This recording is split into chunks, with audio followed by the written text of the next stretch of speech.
Hey everyone, welcome back to Conversations in Pop Culture. And we are back in the saddle once again for another season. And I have with me cosplayer Fabulously Nerdy. So welcome to the show.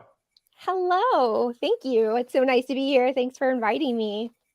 I am very excited. I like a bunch of your cosplays, and we're talking about a Oh, bunch of them. But before we do thank get you. into all of that, I am curious how you got into cosplay because every cosplayer has a unique way of the way they got into cosplay. For sure. No, thanks for asking that. That's actually like one of my favorite questions of all time to answer. I actually grew up playing.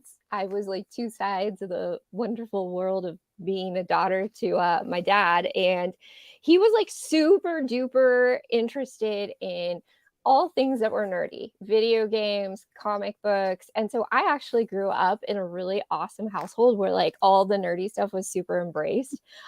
He was really excited to like good and bad times. He was excited to have two daughters, and so he was really like he was super excited to kind of just share more like the boy and tomboy aspect of things with my sister and I. And so I actually became super passionate about Spider-Man and Batman. Those were my two top favorite comics. And all of that led into later on enjoying theater and really getting into more of the crafting side of things. Like I actually was a stagehand just because I really wanted to like build stuff and see what I could do woodworking wise. And again, my dad was super stoked, like, hey, here's a power tool. So that was helpful to kind of be nurtured along the way. But ultimately, my truly cosplay journey started in 2018. I was actually diagnosed with Crohn's disease pretty late in my life in 2016. And so I actually needed to find a hobby that was not going crazy at the gym, not blowing my knees out playing soccer, because I just kind of needed to be a little bit more calm and gentler with my body. So I actually took that up. It was a lot of fun. My very, very first convention actually was just a really small local town convention here in Northern California in CampbellCon. And I was lucky enough that my husband, my spouse, was really into to coming along and participating. And so my very first cosplay was Spider Gwen, very near and dear to my heart. I absolutely adore that comic character. But yeah, my husband actually got into Rick and Morty. And so he has pretty much like, it's funny because people know, they know how to find me at a convention. Like, and we could be at Fanime. We're talking, tens of thousands of people, and all they have to do is look for a tall Rick and they'll know that like, oh, that's your husband. He never deviates. Where I'm like kind of all over the place, League of Legends, Genshin, Spider People, so but yeah, it's been a lot of fun. It's been a really awesome run. I have to say that this also it's a great community. It really is. You can find a really like a good group of solid, awesome people who just have a lot of the same commonalities. And again, you can just kind of find really cool people to chat and nerd out like we are today. Yeah, well, I'm on a table about your first cosplay, which is Spider Gwen, and For I love sure.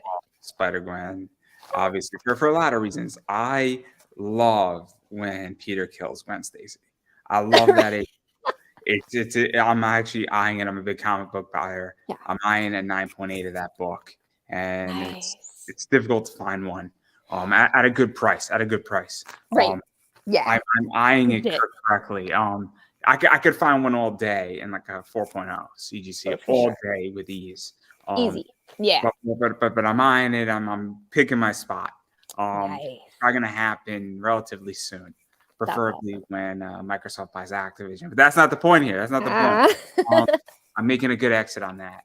But anyway, enough about that. I do want to talk a little bit about Inside Baseball with your cosplays before we dive into Spider Gwen and the whole Yeah. Spider Verse. And we will be talking about Jamie Tyndall because he's made me a lot of money. Um, Awesome. he's been on this show. He's great. No, he's great. Dolan. Yeah. So has Dolan from Merck. Nice. Yes, good stuff. Wow. Love Merc Mac. I love Merc Mac. That's Merc and great. Jimmy is solid on that one. But anyway, talking about Inside Baseball here. obviously you've done a bunch of cosplays. I've mentioned White Widow, I mentioned Spider-Gwen, you've done Black Widow, you've done Black Cat, a bunch of things, you've done some Starfire. So Yep. where do you get your inspirations for and from for your cosplays? Because that is what's interesting about cosplayers, I feel, is what makes them want to do a cosplay and what draws them to a character. And I'm very curious, I guess, your draw of what says, Eee. hey, I need to do this character and I need to do this character this way. Like, yeah, exactly. No, thank you. That's literally a fantastic question, because I think sometimes that sort of gets lost in almost like the sort of the popularity of different, platforms and fandoms. Right now, I think that if you were to go to any convention, you're going to definitely see Spy Family. You're going to see characters from Chainsaw Man. You're going to see characters, pretty much across the board from a lot of different popular things, and it makes sense because it's what's popular. But for me personally, one of the things that I really strive for, that is just it's just for me and my own kind of methodology, if you will. And I kind of say that because I actually was a musical theater minor, like actually studied to do it in college. So for me, I like a connection with the characters. I feel like, sure, I could cosplay a really beautiful version of Emma Frost, for example, but I'm I love X-Men, I really do, but in the intertwinings of all the other, I think, fandoms and different universes, I was more into like the 90s animated series or different little pockets of things. And so for me, it's really important that I can draw that connection to a character, but also, to your point, have a way to kind of make it my own too. I think that's also really important. I mean, I love Black Cat, and I have actually done, I think, like 2 or 3 different versions of Black Cat, a symbiote version, a punk rock version, and actually just a regular traditional version of her from the comic book. And I also strive, just me personally, I really strive hard to, if I'm going with the canon look, to really try to keep it quote unquote canon. I'm like my worst biggest critic on any of my builds, including makeup and how I style a wig or how I'm sewing something. Like, did I get it looking right? So that's something else, is how can I also kind of put a different emphasis on it? Black Cat going the punk rock version was so much fun because I actually got to take a denim vest and like sew a bunch of fur to it and paint a bunch of diamonds and dazzle that puppy and like just random stuff that you're just like, what are you thinking? Like, this character literally would never rock anything like that in the comic book, but it's so much fun to just like bring an alternate version of them to life. So absolutely, I always look for trying to make that connection character wise.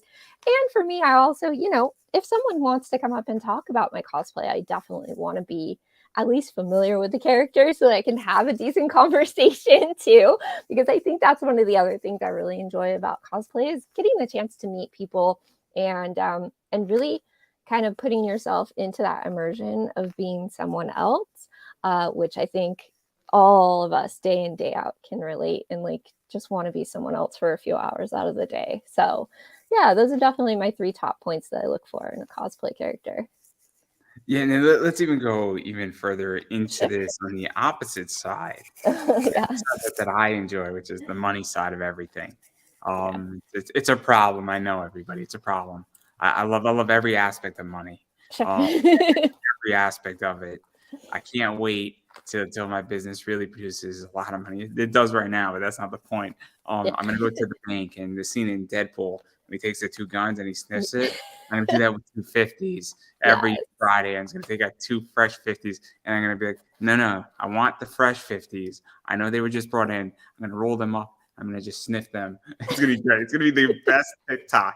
It's gonna be like the #1 GIF. I guarantee you. I I love want it. it to be mine, and everybody can use it. I do not expect a royalty.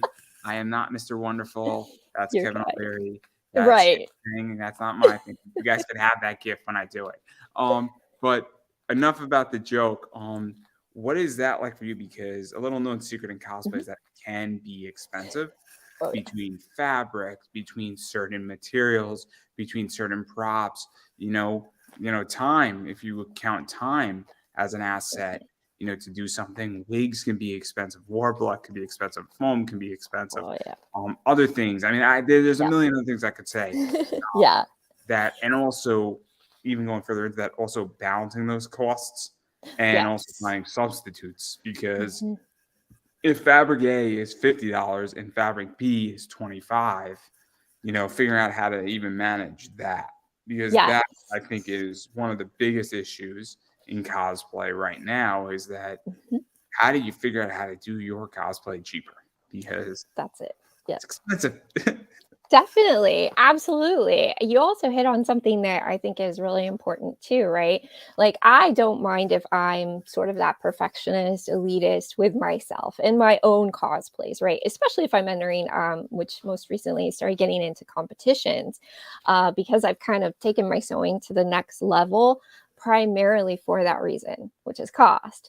My husband and I have, we've got some dreams, we've got some goals that we're trying to accomplish and manifest this year. And one of those requires, a little bit of budgeting and saving money. So, absolutely, costs it's just one of the things that's inherent, I think, for any hobby. It's just sort of the nature of the beast. It kind of comes with the territory. But I think one of the cool things about this community is you will find a lot of people who are super into like closet cosplays, taking whatever you can find and just like making it work, or finding what we call sort of a variant of a character, or even turning it into a casual look. And I think that's lovely. I think that is absolutely wonderful, because for me, it doesn't matter if you are in, a full foam muscle suit on stilts, rocking as the Hulk, or if you're just in a t-shirt and, some cool purple shorts and that's your cosplay because that's your cosplay to you. Who am I to tell you that it's not cosplay? One, It first of raises all. a question. It raises a question. So I've Yeah. never built a cosplay, but I bought a cosplay and Yep. it was tailored to me. I had no desire to enter into a cosplay contest. I was doing a Gundam panel and I was Amuro Ray from Gundam. It Wow. made sense for me because Yep. here I am talking about it and I had a blast at a con, but I had no desire to do it. And for Yes. me, it was not about competition. It was to do that character. And Yep. I was thrilled and it was tailored to me. It fit on my body well. And Yes. but it also Yeah. was $120, For sure. Yeah. tailored to me and handled, versus me building it would have taken me way more time, been way more expensive, Mhm. and the result might have been the same. I mean, technically, it might have been Yeah. better, might have been worse, but I wasn't looking to, Yeah, it's not your intent. like, Yeah, I just wanted to have a exactly. good time. I just wanted to have a good time, and I think that's Right. one of the biggest things with cosplay right now that I find is that Yeah. I think a lot of people have forgotten that it's supposed to be fun It's first fun. and Thank foremost. And Yes. I think, this is my biggest criticism of it, is that Yep. it has become very monetized very easily. Yes. And there's nothing Yes. wrong with that, but that also has challenged the fun aspect of it, where now all of a sudden That's you have 50,000 people and followers on Instagram. You're now a public figure Yep. versus, fun. And I'm not saying don't make Exactly. money doing what you want to do, and if you can make money from something, but that's a tough balance. Right, right, and I think you actually hit on a perfect, like, kind of segue into my next point really was, it's about the why, you really have to know the why you're wanting to do it. Is it that, to your point, you're just looking for something to do for fun, right? And that could be anybody. Heck, it could even be, I have a coworker of mine, mind you, a huge corporate networking giant. We probably create the network we're on right now. But he got into cosplay solely from the fact of enjoying dressing up at Halloween with his kids.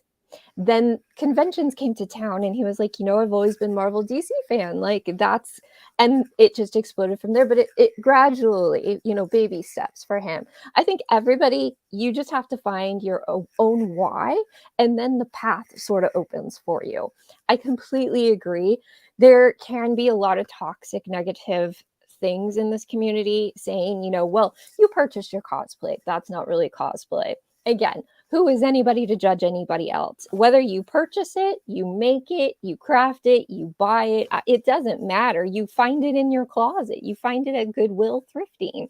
I think all of that, you are there building something that's it's a creation of It, the it, character, it gets even trickier. So obviously, I'm a male. I don't. I was It's gonna hard say to tell. size It's are hard to very tell. difficult but But but just in general, it's really it's hard to, like, buy clothes anyways, right? But then I was about to add make a different point oh, completely. okay.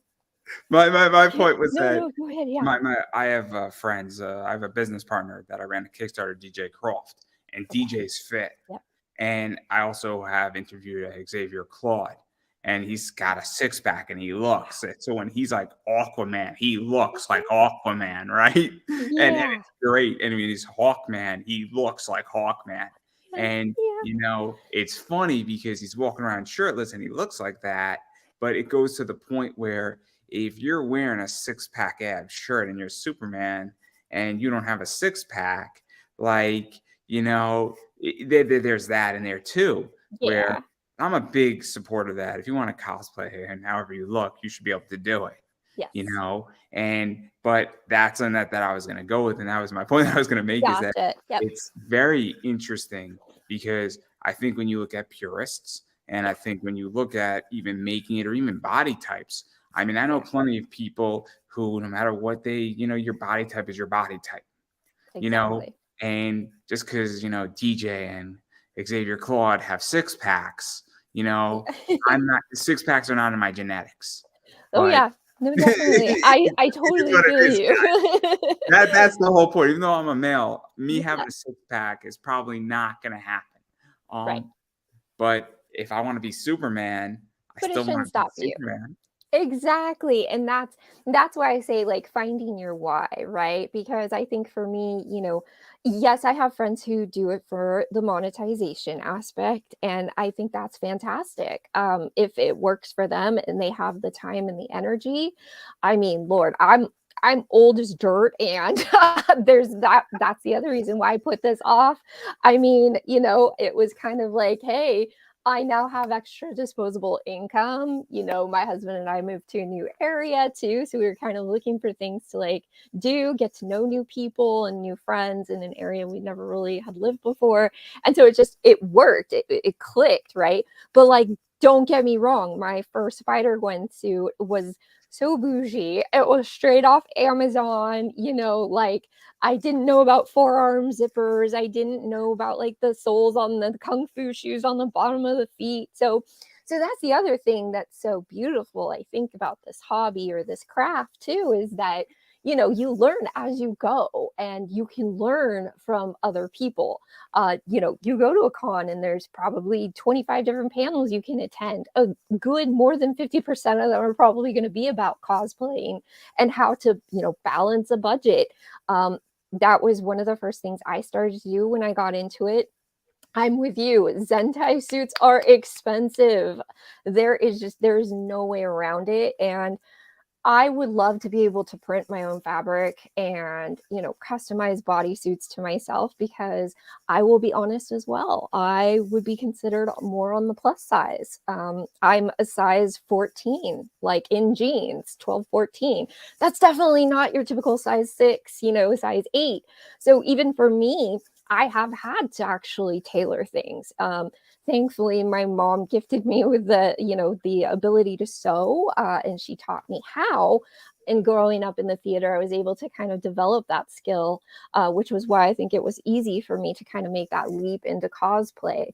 But you're right, I also waited until I was later in life to have that extra money to just be able to, throw $150 for 2 passes for a weekend convention that I understand not everybody else can do. So that's the other reason why I get I get it. I push the little local cons. You can have just as much fun as a con at your library than you can with a huge one with, the whole cast of My Hero Academia or whatever. So, Got a solution. I got a solution for everybody. Um, yes. this is my solution. I'm a broke college kid, 18, Yeah. 19, wanted to go to cons. Figured out that if I do a bunch of panels, I get a free pass.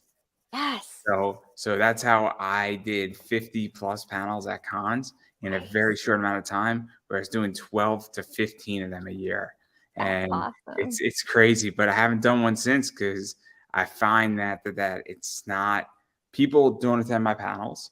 And Gotcha. I mean, it depends on the topic. When I talk about Yeah. Attack on Titan or I talk about other things, Hot you know, button. people, or I talk about the Godfather of anime, or I talk about Gundam, Yeah. people show up. Yeah. But when I talk about, some other stuff like modern directors who are not Miyazaki, actually that Mm. panel does really well too, because that's a fun panel. I was gonna say that actually sounds fun. I'd go to that one. But when I talk about it like comic book investing and stuff, nobody shows up. But Sure. my favorite panel to do, but I can only do it like in December, is Christmas and anime.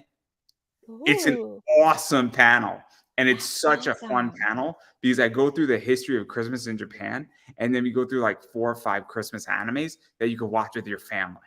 That is super cool. Oh my It's a gosh, I have to check that great, out. great panel, That's and awesome.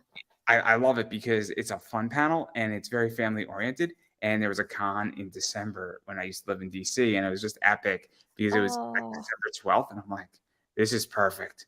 Who doesn't want to do a Christmas panel? And exactly. great. It's great. It's great. It was great. I showed the KFC Christmas commercials in Japan. It was Yes. it was great. It was so good. And everybody's like, oh my God. Like the entire audience, there's maybe like 25 people in the audience out of like 40 seats. And it was a hopping panel. That is so awesome. Oh my gosh. Yes, isn't that such a trip when you can like blow people's minds about like just like the hype around KFC at Christmas? I love it. It was almost as cool as when I sold out the Javits Center in a panel. Wow. 250 plus people. Holy cow. That's epic. I could have Whoa. What? pin. I could have dropped the pin and it would have been heard. And the room was dead silent for 45 minutes.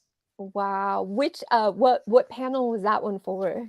It was exploring dystopia through Attack on Titan, The Walking Dead, and Fahrenheit 451.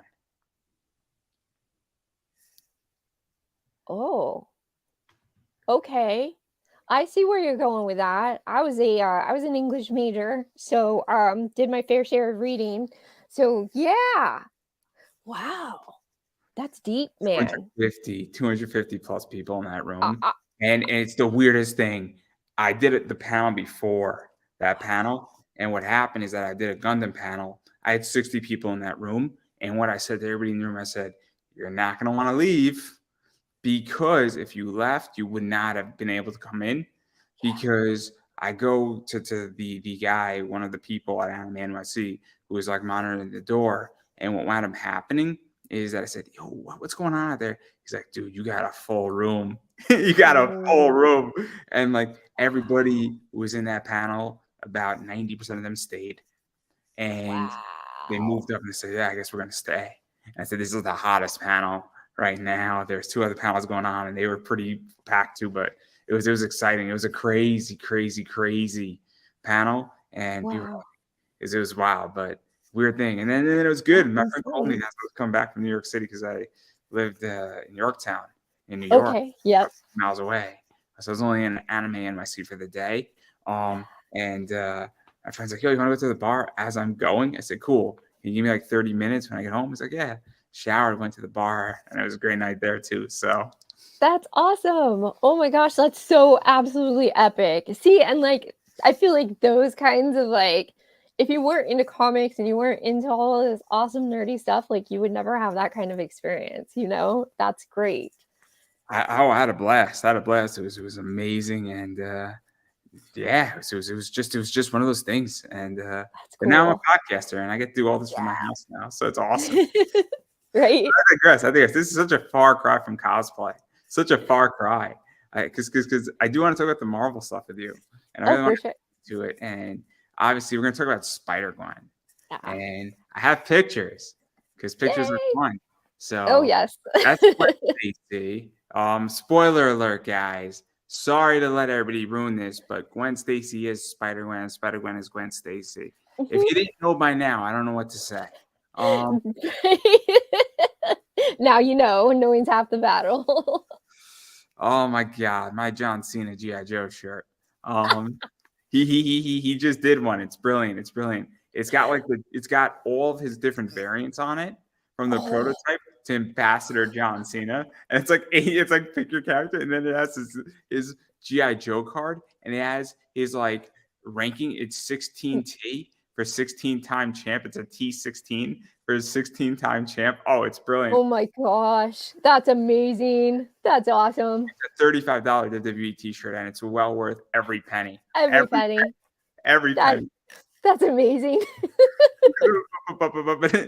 Enough about John Cena. I mean, you can't see me, guys. But what's the story behind this? Because this is Gwen Stacy versus Yes. Spider Gwen, and what is that like? Because it's kind of fun, I think, to do. I guess the non superhero side of the character. If that makes any sense. Yeah. Yeah, yeah, definitely. I think, yeah, I really enjoy doing a lot of different, again, kind of going back to like variants, right? Like, oh, let me take a character and just do like them in street clothes. And like no one has any idea who the heck you are. Super random. Usually you don't get really recognized at conventions unless it's like perhaps maybe Gwen Stacy would if like, Marvel fandom kind of thing happens. But for me, I really enjoyed that moment in comic history, because kind of going back to me truly being a comic nerd first and foremost, I thought that, and I kind of read, and I even hosted a virtual panel on this, that was really the turning point and the killing age of the silver era of comic books, right? That was the first time where the hero didn't save the girl. That was the first time where the hero actually ended up having, massive heartbreak and massive loss. And I think that was that tipping point from moving from that golden age and era where everything's wonderful at the end, everything's hunky dory. We all walk away to, off to like a perfect fairy tale ending. And then Spider-Man comes along and Stanley's like, no, no, we're gonna not have that happen. Like, we're gonna literally show this guy's going to lose his uncle, who was, his father figure. He's going to have massive loss with the people around him. But at the end of the day, he'll get a little break. He'll get a redhead that will make it all better. But also, Stan's decision to like ditch that blonde bombshell, right? Sort of stereotypical character to actually pivot over to MJ, right? The redhead. I thought that was also really interesting, and I thought that was a really something like that had never been done either. So for me, being Gwen Stacy is really like, it was really to pay homage kind of to that, in that I really appreciated Stanley's kind of just like, F it, we're going to do something totally different. We're going left when everybody else is going right. And the ingenuity, the PC of everything behind it, from the perfect characters, the perfect story, literally to the perfect, like, quote unquote ending, however you want to look at it, depending on what universe, or 615, whatever. It was just, I love that it was kind of never ending as well. So for me, that's the reason why I happen to pick Gwen Stacy. I love her to pieces for all of those reasons. And she was also just super nerd into science. I won all the science fairs in my high school, so I was kind of like relatable. Relatable. And from the comic, I think from the comic perspective, as her being Spider-Gwen, that was also something really interesting, because she was always really close with her dad. And I didn't grow up that way. I think eventually over time, my dad's and my relationship evolved. And yes, that was my punk rock version. But like, she's just a badass. She really is. I mean, Another version. yes, my classic version. So I've never really been into the version of her being the ballerina, right? I think that was kind of like, yeah, no, that was Sony's spin on it. I'm like, no, she's a badass rocker. She plays the drums. She's in the Mary Janes. She's a loner. she's kind of like given up on trying to be friends because every friend around her, she either has to end up trying to save or they die. So it's just to see that same parallel, but with a female character that Spider-Man walked, I was just like sold, sold, introvert, wanting to be alone. All of that was like me to a T growing up, and somewhat to an extent is still me. Takes a lot to kind of get me out of my shell. So And then obviously, I mean, I just showed obviously the punk rock version of Spider-Gwen, the regular version of Spider-Gwen. I believe this is the Venomized version of yes. Spider-Gwen that you've done, and I think this is another version, I think. Yes, that's actually, I'd finally gotten my face shell with my lenses for that one, so I was, like, super excited, and, one of my friends did a really cool kind of edit, with the pictures that he had taken at, CarrierCon up in Oakland. So, yeah, I have, like, 4 altogether. So what is this like? Because when you get to do obviously the base character or the civilian character, it's a good way to put it. And then you get to do Yeah, the superhero. It's fun, and then you get to do those variants. Because I'm a comic guy, I'm a big comic collector, and so there's the regular cover A.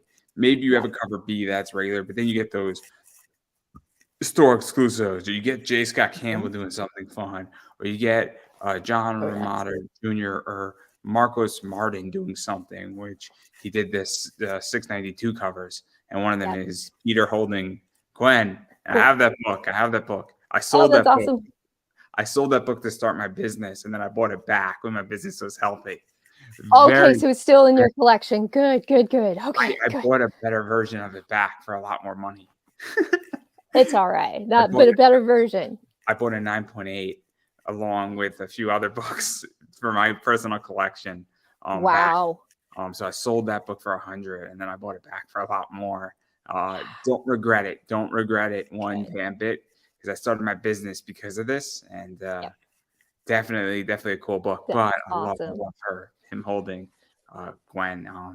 And there was a few other books in that collection that I bought it that I don't care about, Yeah. but I have $300 to buy that book back.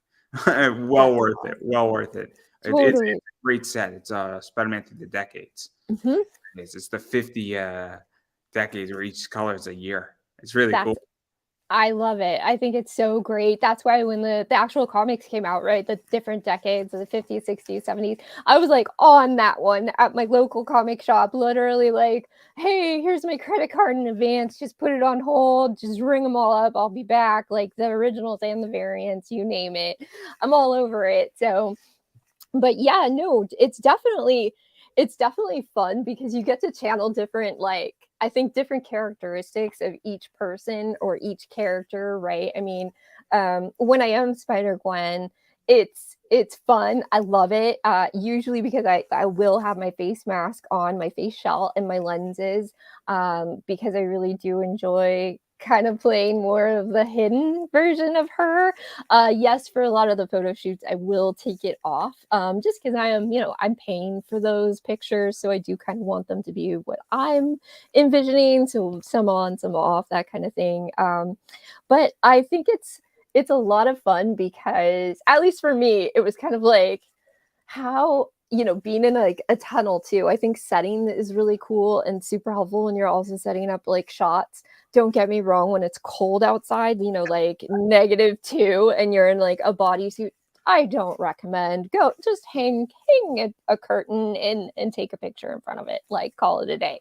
I'm also very lazy, I I as you can I tell. just had Chief Geek Photography on a little while Oh, ago, and he's great. He's great. yes. Um, Yes.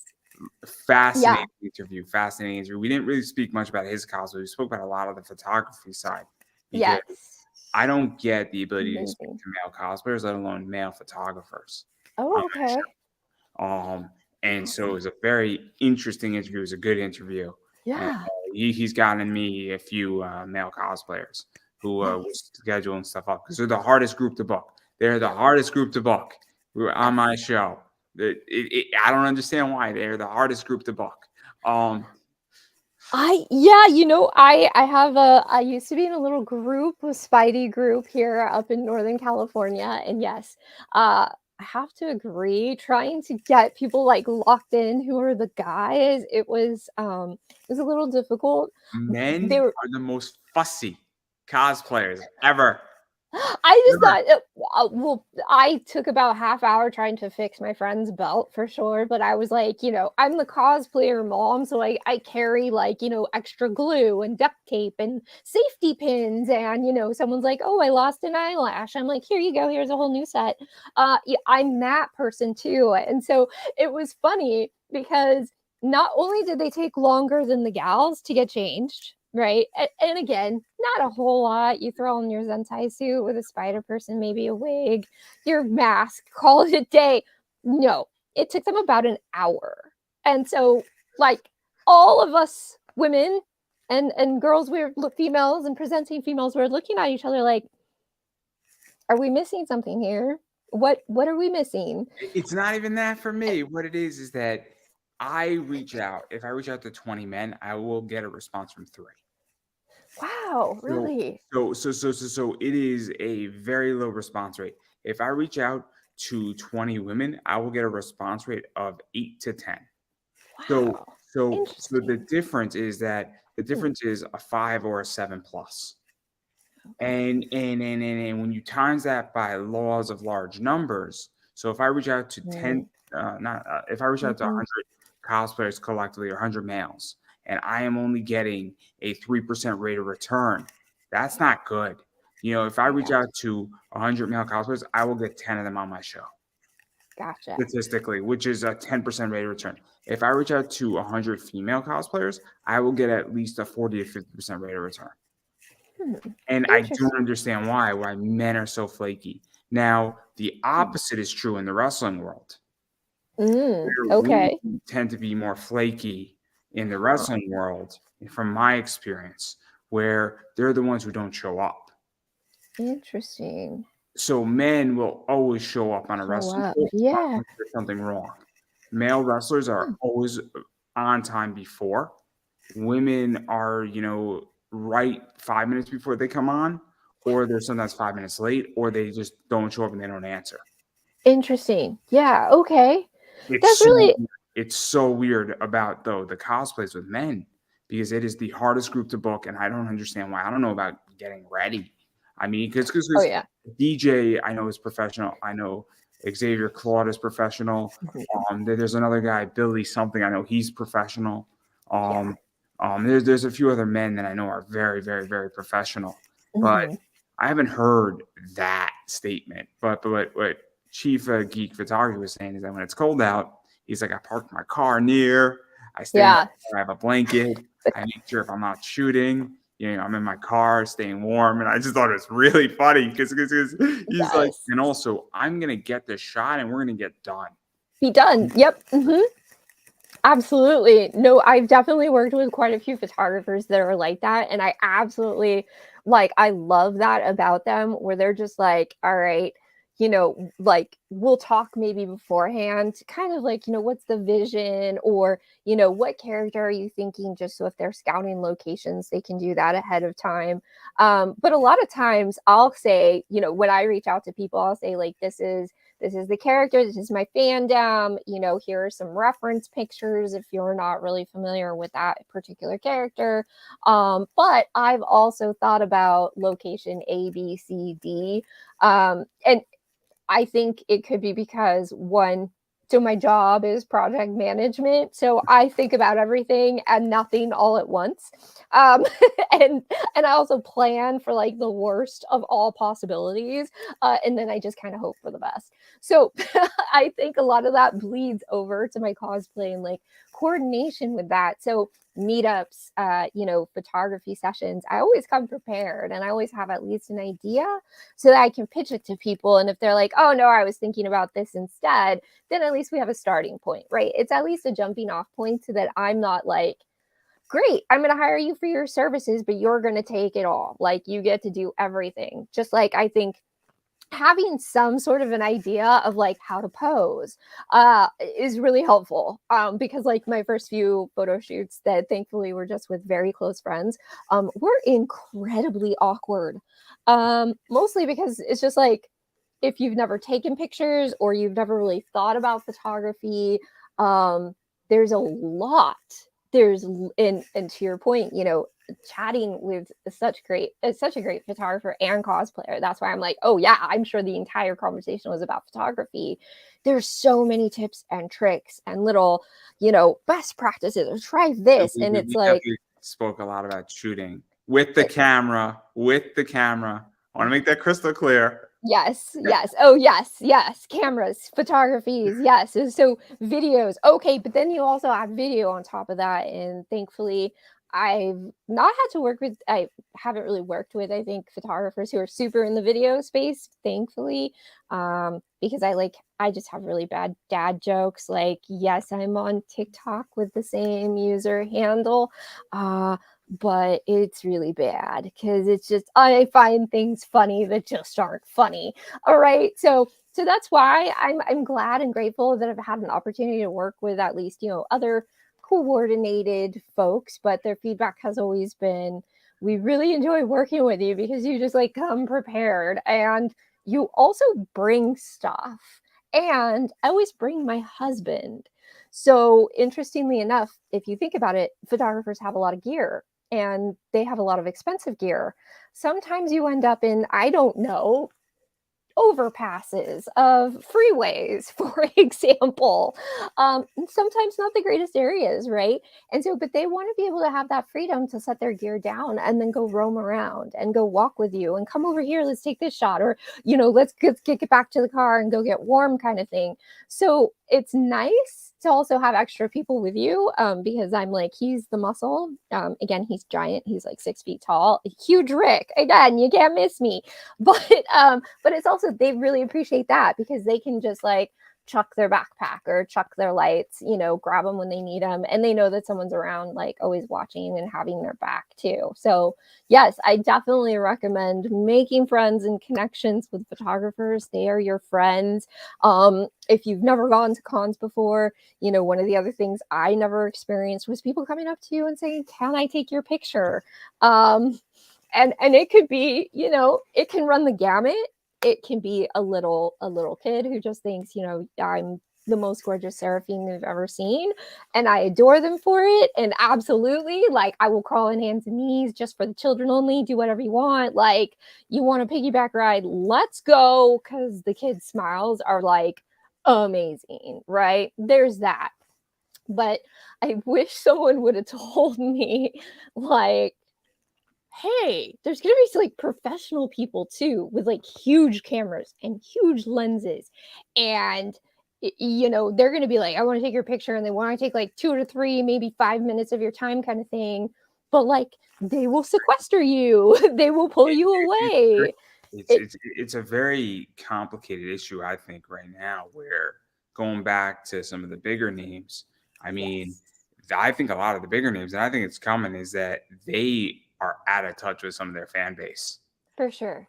Oh I, my I think goodness. I Yes. think you know what it is. I'm very in touch in my Yes. business with the fan base at a Oh, very ground level. Where you the have to company that I be. buy directly from, they know me by name. I know them by name, and I know half their audience by name.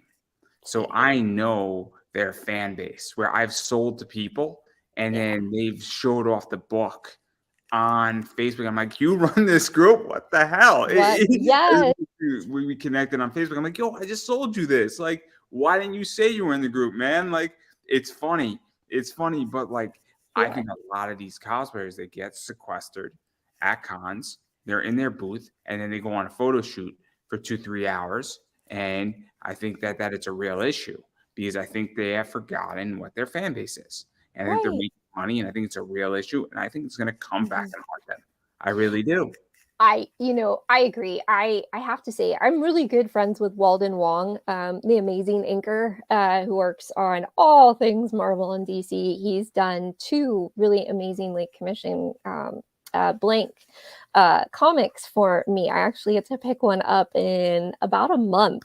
So I'm really excited. I'm super excited to go grab that. But it was something that he had actually kind of talked to me about, and he was like, hey, you've got this it was about 2019, 2020, started getting this great following, got a good ramp, started attending even virtual Comic Cons, running panels, talking about different historical things in the comic book world. And it was great, had a lot of engagement. And then, there's a little bit of a shift sometimes where you got to take care of like personal things, or for instance, my health started to like wane. And so all the time that I was going through this, I still kind of had his voice in the back of my head saying, like, you should get a table, you should park yourself here, you should get photos and prints and sign stuff and do all this stuff. And for me, the more that I thought about it, the more stress it gave me personally, and it kicked up my anxiety through the roof. And I did exactly that. I thought about my why. I thought about, why did I actually start cosplaying? Was it something to monetize? No, it wasn't. And it doesn't, if it is for someone else, that's a-okay. Everybody is their own person. But for me, I don't want to lose the love and passion of comics, It's you interesting know. you bring that up because I I don't know if I can do this voice acting, but Okay. if I wanted to pursue it, I think that if I wanted to go and become a voice actor and I really devoted to it, I think I might stand a fair chance. I Maybe. agree. I don't know. Yes. I don't know. I think it would be awesome. But my point is that I like watching anime.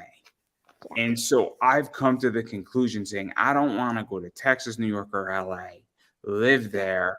And it's not that I don't want to live in Texas or LA. That's not the Hmm. problem. I'd rather live in Right. Texas with the way LA is going. It's way too expensive, and California's gone downhill. No offense. No, And, it's okay. It has. Trust me. I mean, I It has. mean, they need to fix California. Oh yeah. But but not the point. Not the point. My whole thing is that I don't want it would ruin anime for me. It would ruin an escape. That's it. So Yep.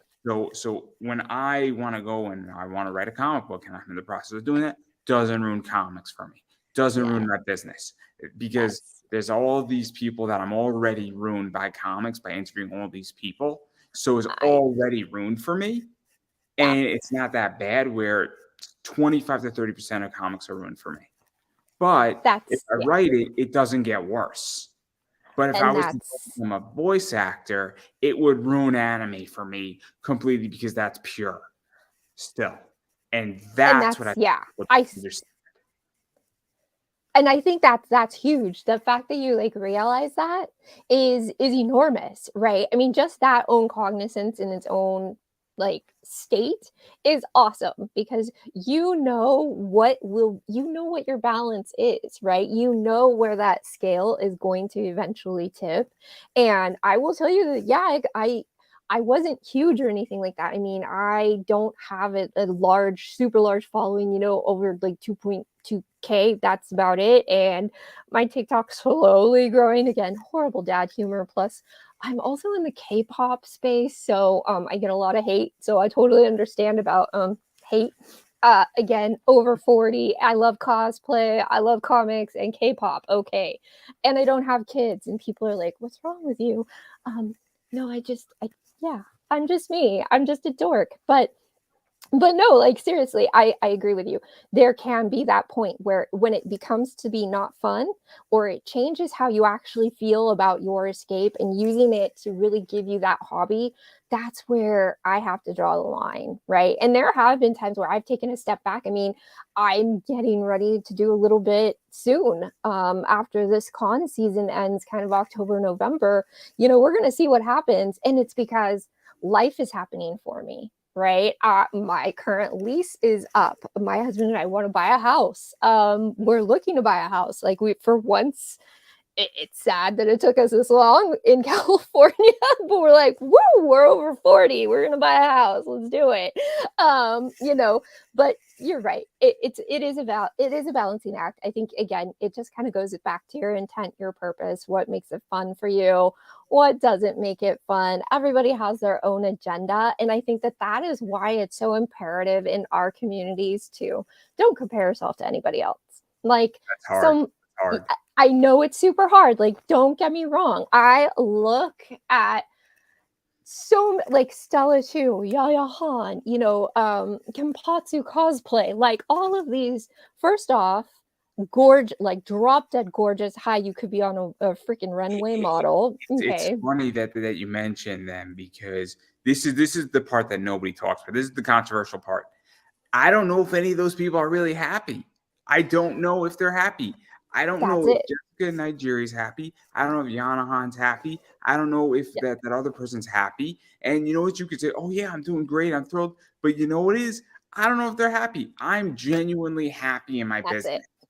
Right. And I'm genuinely happy. And for those who don't know, I buy and sell comics and then I take my profits. It is a self-close funded business, meaning it cash flows itself every single month. So I Right. don't have to put any money in it ever if I want to maintain it at this point, and I get to take a distribution. But I'm That's it. pumping in a lot of money right now because I'm trying to take it from 30,000 in sales to 60 in the Right. next 12 months, stabilize it, pull out a bigger distribution. And then in 2 years from now, I'm going to regrow it again from 60 to Hmm. 120. And then just Nice. I'm doing that every 3 years. So by the time I'm 40, 45, I'm going to Hmm. have a very lucrative business and a lot of fun, Nice. a lot of fun stuff. But and then I take a distribution and invest the rest into the Yes. stock Okay. market. Good. Yeah. So but I'm genuinely happy running my business. I get a thrill from running my business. So, I'm genuinely happy, but that's what I think is so interesting because Yes. there's a whole issue when you're creating content. I need to now create more content because I need to maintain the views, and you get into a content trap and you look at Hmm. it and look at these people and how they are doing collabs, how they're hiding their Yes. Instagram numbers. Why do you think they're hiding their Instagram numbers? Because something didn't connect. I Right. guarantee you, Hot Topic, people don't know this. Hot Topic shied away from all these big influencers and is now working with people who have 10, 15,000 That. followers on Yeah. Instagram because it's a higher percentage at a cheaper rate. So they Right. would rather work with somebody who has 15,000 followers because they're getting like a 12% engagement rate The versus actual. Yeah. somebody like Jessica Nigeri who has a 3% engagement rate. Engagement. Yeah. While Definitely. it's a higher number and it's a larger number, it's a lower engagement rate, which means that what is it, the CPM I want to say is Yes. actually less cost effective. Right. I know No. nothing about marketing, by the way. I am not a marketer. I am a political science major. I just That's understand awesome. the money side of all of this.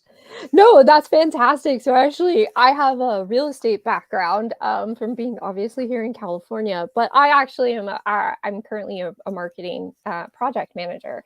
So yes, I was just talking about different campaigns and this and that and how to convert more of those leads into actual opportunities to close on. About numbers, it is all about the analytics and it's all about the data insights. Like I can't tell you how important those pieces of information are. Not to mention, like, just don't, again, going back to the whole comparison, like, don't compare yourself with another content creator. I know it's super hard to do, but again, I think you hit the nail on the head where we're not always exposed to everybody's behind the scenes, right? We get like on TikTok a 15-second or 30-second video, you swipe and scroll to the next one. Same thing if you're on Instagram with Reels. Maybe it's a minute here and there.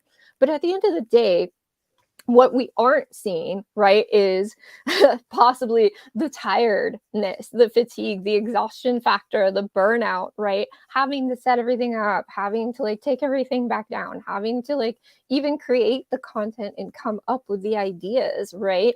I think that if you're not constantly on a con circuit and doing a lot of, promoting of yourself, that's very hard. I think it's easy to get, like what you said, caught in that content trap. I've been there myself. And it wasn't until I was like, hey, I can just break outside of the Spider-Verse. Like, finally, let's like expand, right? You don't always just have to keep in Spider-Verse. Now, again, it's scary. I think when you're trying to do new things, not every single thing is going to be viral. Not every single thing is going to be a hit. But at the end of the day, you also have to look at some of these huge people. 99.9% of my content is not viral. Oh, What what same. what what happens to me is that I play the long game.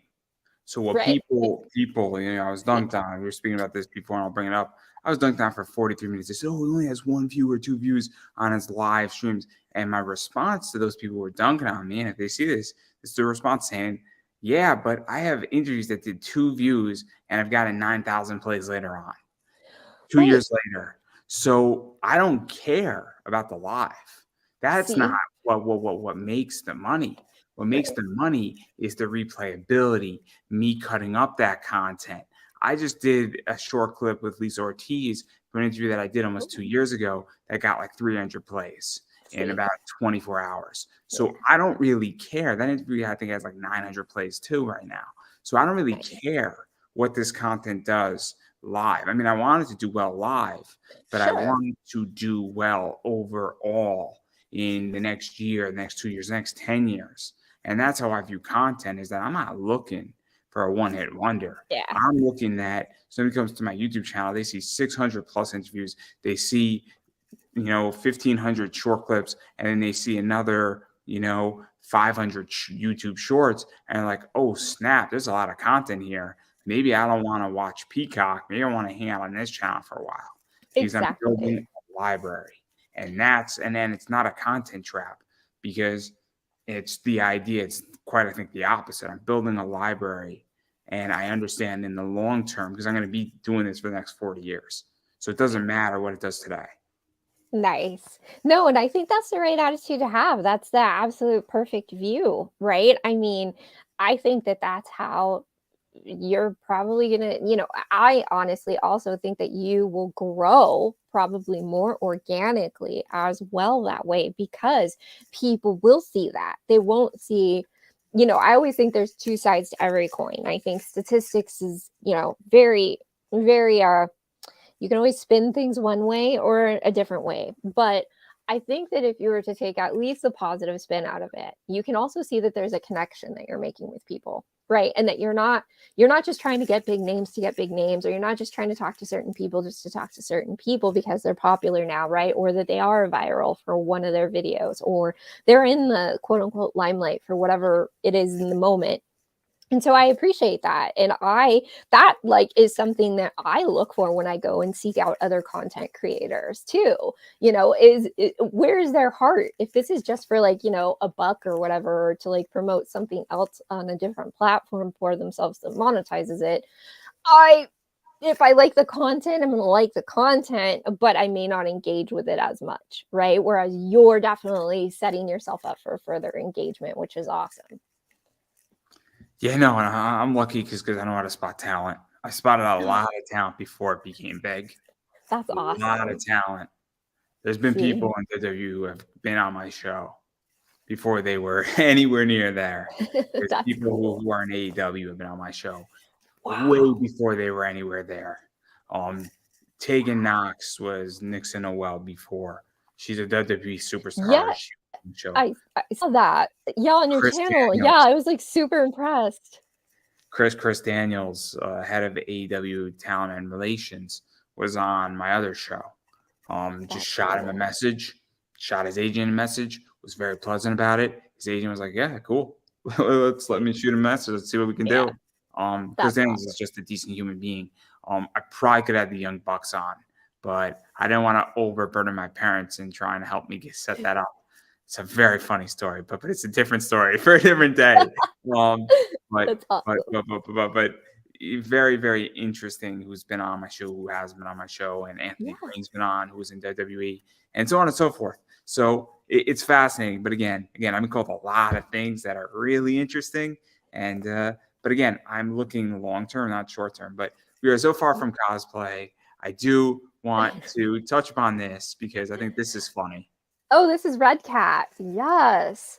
So I am a huge fan of J. Scott Campbell. I love that guy's artwork because I think it really embraces more of the just kind of brings out the campiness that's in Spider-Man inherently in the comics. I mean, if you know, you know. I mean, come on, even the movies, right? I mean, Tobey Maguire busting out the dance, like that's Spider-Man. That's why I love it, right? So for Red Cat, I thought it was awesome that J. Scott Campbell came up with that variant, which was one of the variant covers to the 2019 Black Cat series, where she started her own run and about, her horrible, corrupt father and how she became a jewel thief herself. Um, I fell in love with that. And I was just like, I love MJ as much as I love Gwen Stacy. I am torn. Trust So me. I have to ask now, what is the best MJ cover? I was gonna say I think it's probably Red Cat. I'm gonna go with Red Cat just because it's so different. It is So I you're really not a 601 fan? okay. So I do appreciate it. I like it. I love it. There was just there was just something about MJ kind of slapping Felicia in the face with that cover and that particular, like, even to the outfit, that was just kind of like, I'm sorry, what? Felicia? Who? You know? Like, sorry, Felicia, who? What?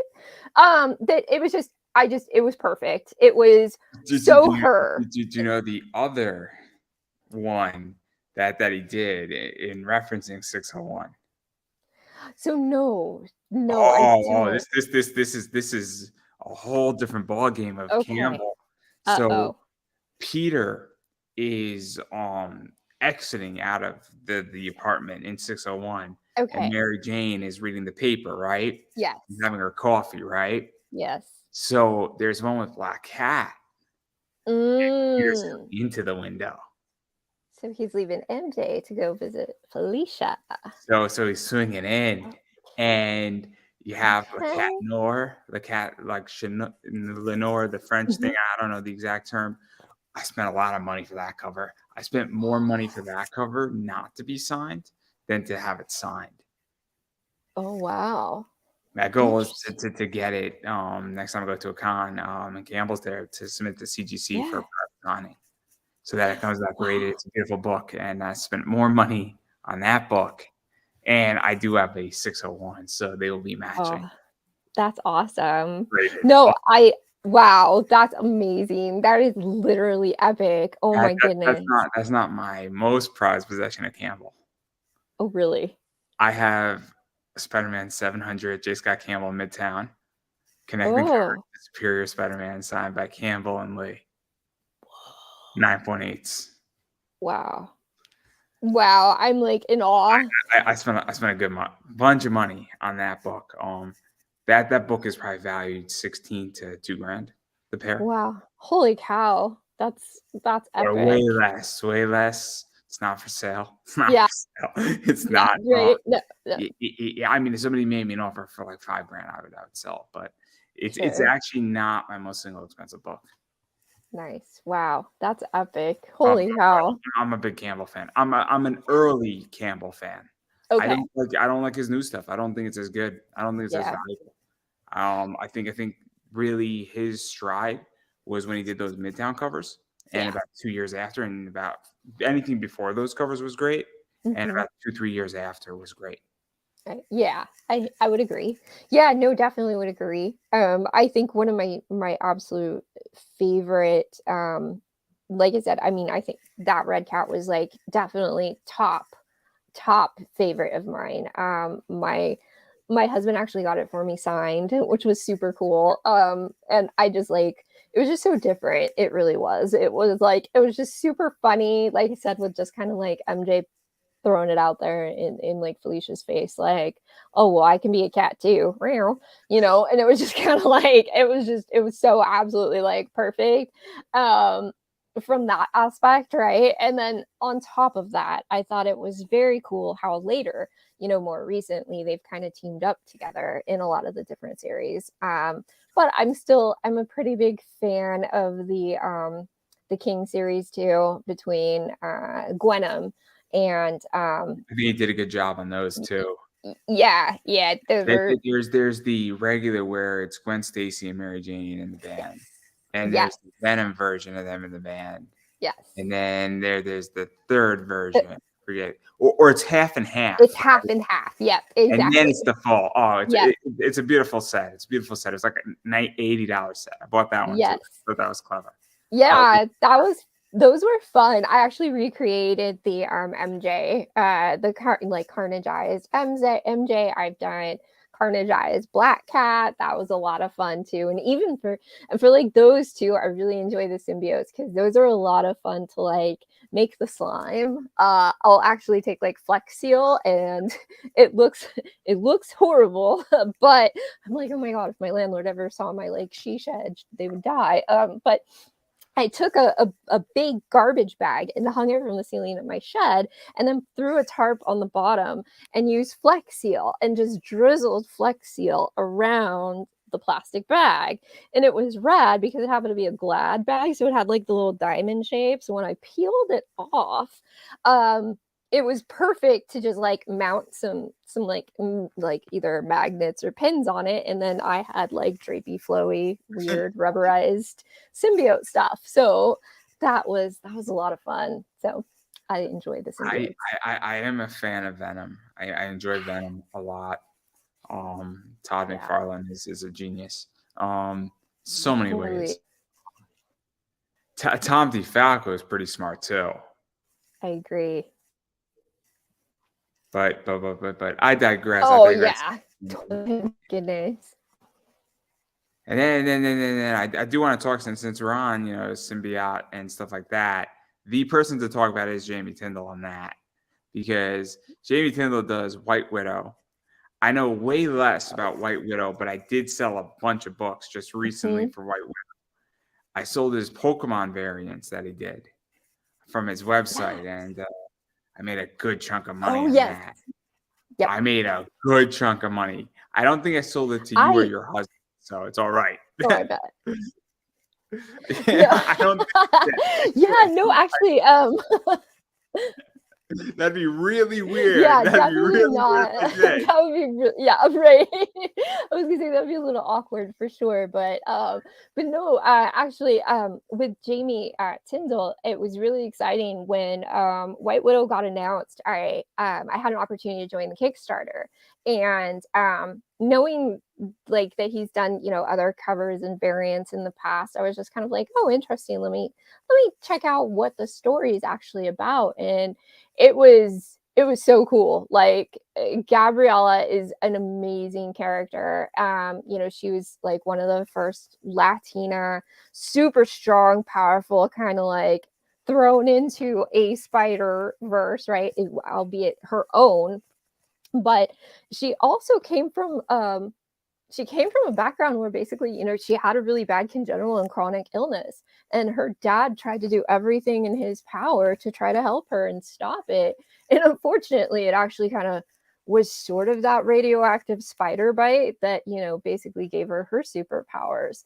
And honestly, for me, having an invisible disability like Crohn's disease, as well as a really severe degenerative type of and very rare type of arthritis that I have, one of the things that I've always kind of, I think, resonated with are people who kind of call their quote unquote sort of disabilities superpowers. And that was actually something like my dad kind of told me about. He was like, well, you could look at it two different ways, right? You could have this thing and talk about it and realize, hey, there's not a cure for it, or you could just consider it your superpower.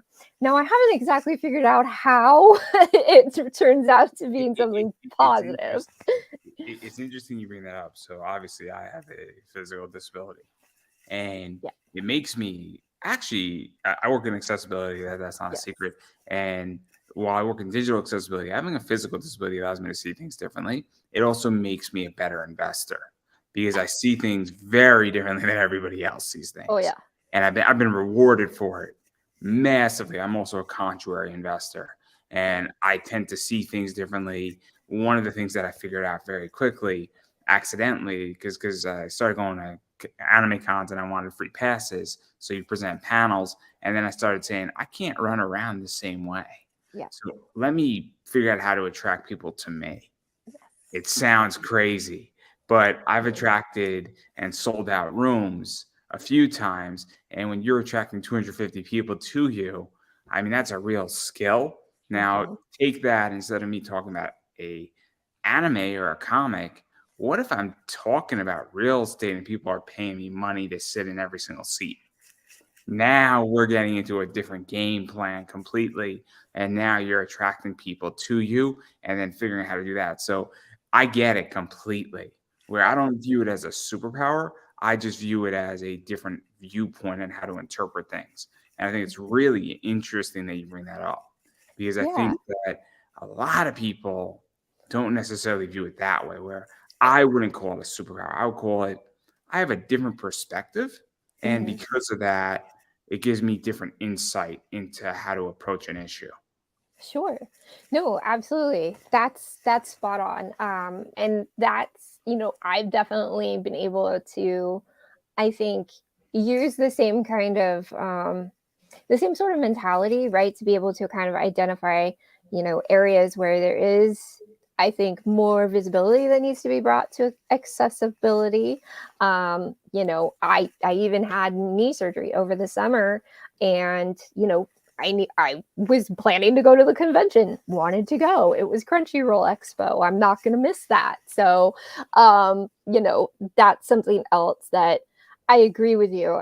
When you kind of think about having something just in a different light, right, or giving you a different lens, different perspective, having a superpower, giving you different experiences.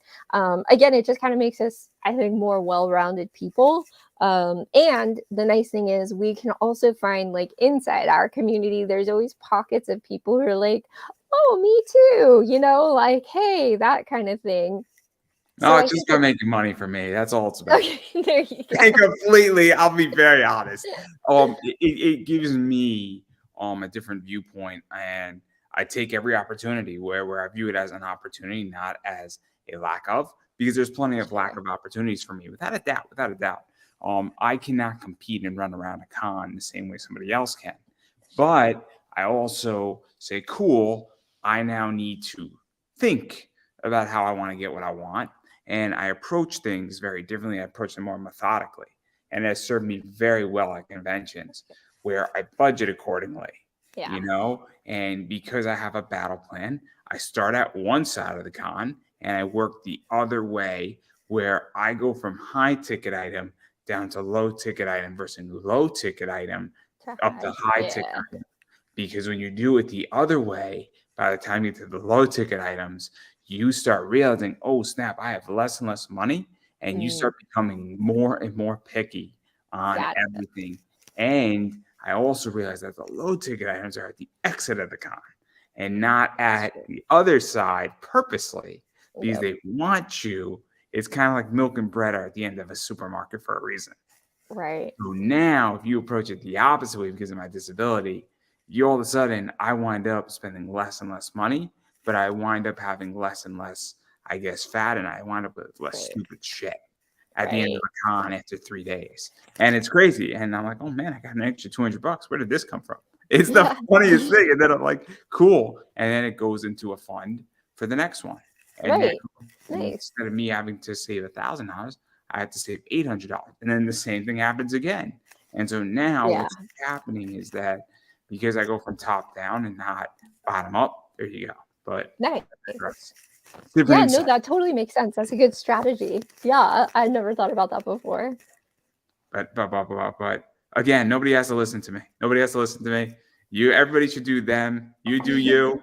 I'm not going to tell you how to do it, but if you copy my battle plan, everybody, I promise you, you will be better off. I can assure you because it's working.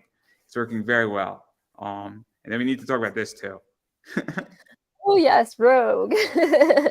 Yeah, so I was excited about that one too. Yeah, my first X-Men. Yeah. That, let's see, my one of my actual best friends, she was, like, getting rid of a bunch of stuff, and she was just like, "Cosplays for sale," right? So, again, kinda going back to different areas of sourcing for cosplay, I'm totally into secondhand cosplays, not a big deal, especially because a lot of my personal friends and myself kind of have shifted the way that we do cosplay. it used to be kind of in the past, you would sort of save up, do like a big build or a big, enormous character, and then take it to the convention. And then you're like, oh, okay, what do I do now? Maybe I'll just like, I'll find something else until the next con, right? So there was always like that ramp time where you didn't really have anything going on.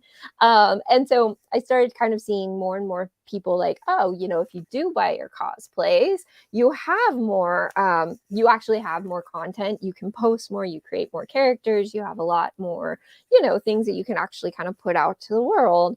And so for me, again, kind of that disposable income being a luxury that I know not everybody else has.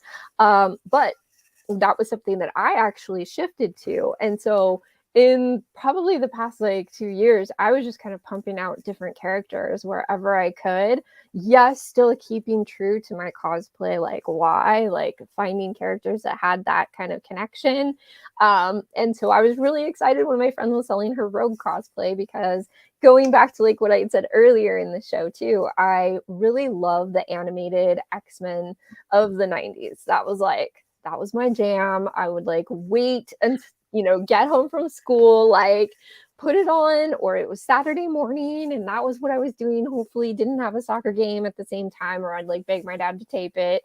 But like I loved Rogue. Rogue and Gambit were just like the it couple for me, much like Gwen Stacy or MJ and Peter, And so, yeah, I was really jazzed about that. Plus, it was like my first time kind of getting back into the X-Men series because I hadn't really been into it for a really long time.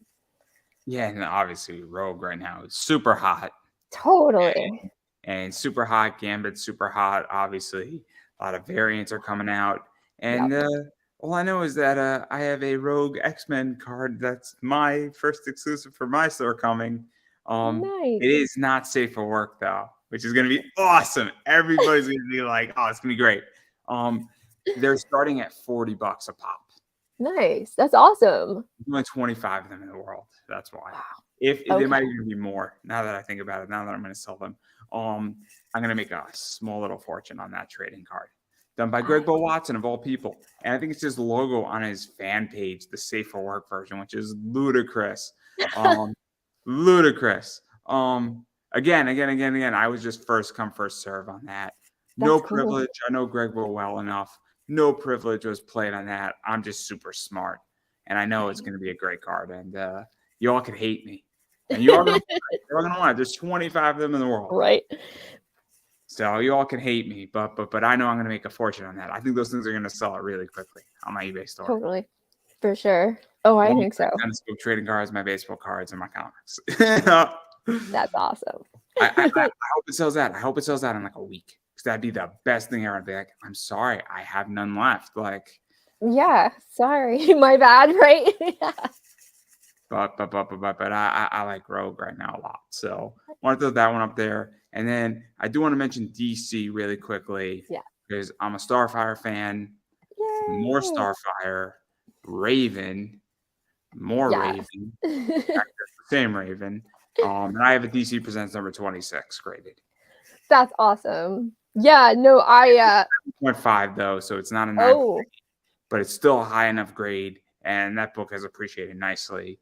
And for those who don't know, DC Presents number 26 is the first appearance of Starfire, Cyborg. What was it? Raven was in there, or was it Beast Boy? I think it was Raven, right? Because I think Beast Boy was in something else. I think yes, you're right. Raven was first. Yes, that's correct. I think Beast Boy was in Doom Patrol when Beast Boy came, or Changeling. I want to say Changelings. I think yes, exactly. Yeah, it was one of those. Yeah. Yes, so. I do. I'm a very big DC fan. I very much love Batman. Again, growing up, totally into all things that were Batman related, and of course the movies. I love those. The like old school original ones with Jack Nicholson as the Joker. That was my era. Good Michael Keaton, Jack Nicholson as the Joker. Good stuff. Who is the girl in that? So that was Kim. It was Kim Basinger, I think, in that one. Yeah. I just don't know. I don't know. Yeah. I know Michael Keaton, Jack Nicholson. Yeah, Kim. I think it was Kim Basinger. But yeah, like super awesome, so my favorite, really dig them. And so I actually ended up doing Starfire and Raven because of Teen Titans, and my nephew like is such a huge fan of Teen Titans. I swear I think it's on like all the time whenever we go over to their house. But so he loves Beast Boy. So that's why he had the connection to Starfire and Raven as characters. And it was it was kind of funny because I ended up crafting those Starfire's little light balls, and like that was fun. That was the first time I ever really like did anything with LEDs or lights. And so that was super cool. And I actually ended up meeting oh, we actually met Jason Momoa while I was Starfire, and he was like super impressed with my orbs because he was like, "Do those light up?" And I was like, "Yeah." And he was like, "That's cool." And like literally that was our entire exchange outside of just like, "Okay, pose, take a picture, next," you know? So it was cool because he was just so into like, "Wow, what is that?" And I'm like, "They're just little fireballs for my character." And he was just like, "Wow," like so enthralled. But yeah, I love, and of course, I love Raven. Like the other half of me is, I am very kawaii, League of Legends, very all of that. That's cute and princessy. But the other half of me, yes, I am very much that, very KDA. But the other half of me is very, yes, it is very goth. My two extremes of, yes, exactly. Like my two extremes of music are K-pop and metalcore. So there you go. Yeah. I And since we dropped that one, we should probably throw something else up there too while we're at it, because this is also that vibe. Yes, JoJo's Bizarre Adventure. Okay, so there's a little story with my infatuation with JoJo. That was like my husband and I were starting to get back into anime after going to a lot of cons, especially like 2019. He was just so like enthralled with every person who was a JoJo Bizarre Adventure cosplay character. And it's just because to embody those characters, you got to do the comic like makeup, you got to do the thick lines, right? And you have to do the crazy poses. And so he was just like, what is this JoJo's Bizarre Adventure? Like, what is this? What is this all about? And so it was our first anime. Because like at the time, if I wanted to watch My Hero Academia, I'm a big fan of subbed versus dubbed. He prefers dubbed versus subbed. So already there's a little divide. But I was like, all right, let's watch JoJo's Bizarre Adventure. Let's try to get into some things. I've been watching Demon Slayer. That's ended. Like, let's do it. And so we fell in love with all things around JoJo's Bizarre Adventure. And yes, it is because the writer was so enthralled with like 70s and 80s American rock that's where all Some the Real names. Speedwagon, some Queen is in there. What is Who it? else? Pale Snake is White Snake. You've got from Golden Wind, right? It's Spice Girl. I mean, everything is just all around music. It's like One Piece. One Piece is Yeah, pop culture 101. absolutely. I totally agree. It's all things about like rock for sure, American rock, like an American classic rock, right? Even in the Italian one, Golden Wind, they still found a way to like get that in there, which I love. I totally do. So it was actually this last year at Fanime, my husband was just like, I want to do a mashup. And I'm like, okay, of what? And he was like, Rick and Morty and JoJo's Bizarre Adventure. And I was just like, huh. All right. Okay. We can get that. This is weird. All right. Weird's good. I like weird. Let's get down with weird. And so I'm like, so what were you thinking? And he's like, I don't really know. But he was like, I kind of want to take Rick and I kind of want to take Jotaro and I kind of want to mash them up. And I was like, all right, that's going to be interesting. All right. Good idea. Let's roll with it. We happen to be out at the spirit store around like 2 years ago, Halloween. Yes. I know where this is going. I know where this is going, guys. Okay. I'm like, okay. So no, So we already had the Rick base for his cosplay. We just needed to figure out one, how can we mesh Jotaro in here? And then two, I was like, what's your prop going to be? And he's like, I want a stand. I want to make Star Platinum. And I'm like, all right, great. I got to learn how to become a Muppeteer. All right, no problem. We will make you a Muppet.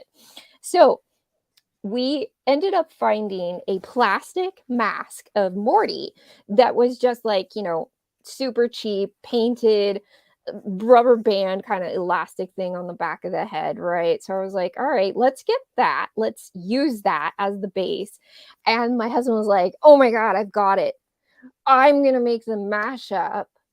It'll be Rick Cujo, and then it'll be Morty Platinum. And we're going to make the stand off of this mask. And I'm like, oh my gosh, that's absolutely epic. So, needless to say, we did do a little sourcing, a little purchasing. The Jotaro jacket is incredibly tough to make. I am not very well versed with vinyl just yet. I'm still getting there with sewing. So I was like, yeah, we're going to need to buy that jacket. But thankfully, we actually ended up getting everything to work and pull it off. He has a stand that he actually straps to his backpack. And then we have a couple of different ways that the arms come around him so he can actually punch, and the punch looks like it's actually Morty Platinum's arm. He painted the Morty mask purple and black, so he looks like Star Platinum. I sewed a wig, like an actual wig, onto the thing, so it's like blue, or excuse me, purple and black. So it's epic. And I think it was really funny because I don't think he was ready for the amount of like intensity that he got around his build and around his cosplay. Because yeah, I'll make foam, like I made a foam needle for my Gwen from League of Legends. Cool. I've never built anything that big. And so even I was kind of like, I don't know how this is going to go. I'm more like, are they going to kick us out because it's too big and bulky? Or are they going to make me your handler for the day? Which I'll totally do. But it was fun because then I actually got to pull in and make and be Jolene and some of the other JoJo Bizarre Adventure characters so that it kind of fit the actual like couple cosplay sort of thing. So it was so much fun. It is something that he still gets recognized for today. And we are actually going to take it a step further this year. And we're going to try to get it to pull it off. I got a con crunch, but we're going to try to turn Rick into a Rick and Bruno Bucarani mashup with the zippers everywhere. We're going to try. It'll Again, be fun. I'm not a builder in this sense. I'm the only thing I really build with is Legos, and I'm quite good at it. So That's awesome. and, I just step on them, so they hurt too. I oh, mean, I'll be very honest with you. I would mhm, rather be in a thumbtack match than a Lego match in wrestling. agree. Absolutely. Way better to be in Hands thumbtacks. down. Exactly. Hands down. Once they're in, they're in. You're done. On the indie scene, whenever the Legos come out, I cringe. I cringe because I know how bad it is. I know how bad it is. And Kennedy Copeland did the most savage thing ever. So there's a Millennium Falcon, right? Yeah. She takes the Millennium Falcon. We're like, she's gonna use it as a weapon. She picks it up and she smashed it outside the ring. What Oh, a heel. What a heel. Brilliant. It smashes all over. I'm like, oh my gosh. A big no. I was Oh. dying of laughter. It was one of the funniest things, but what a heel. Because it would have been a great weapon. It would have ended the match. That, Instead, she just takes it out of the ring and she just throws it oh my on the goodness. floor. And you can see the crowd is just like completely shocked. Just shocked, right? Like, That's I epic. mean, Han Solo was in the cockpit. How dare she? How dare she? She should have like opened it up to a console out, put it in her pocket, and then threw it down. It would have been so much better. So much better. She should have Right. she should have said the following.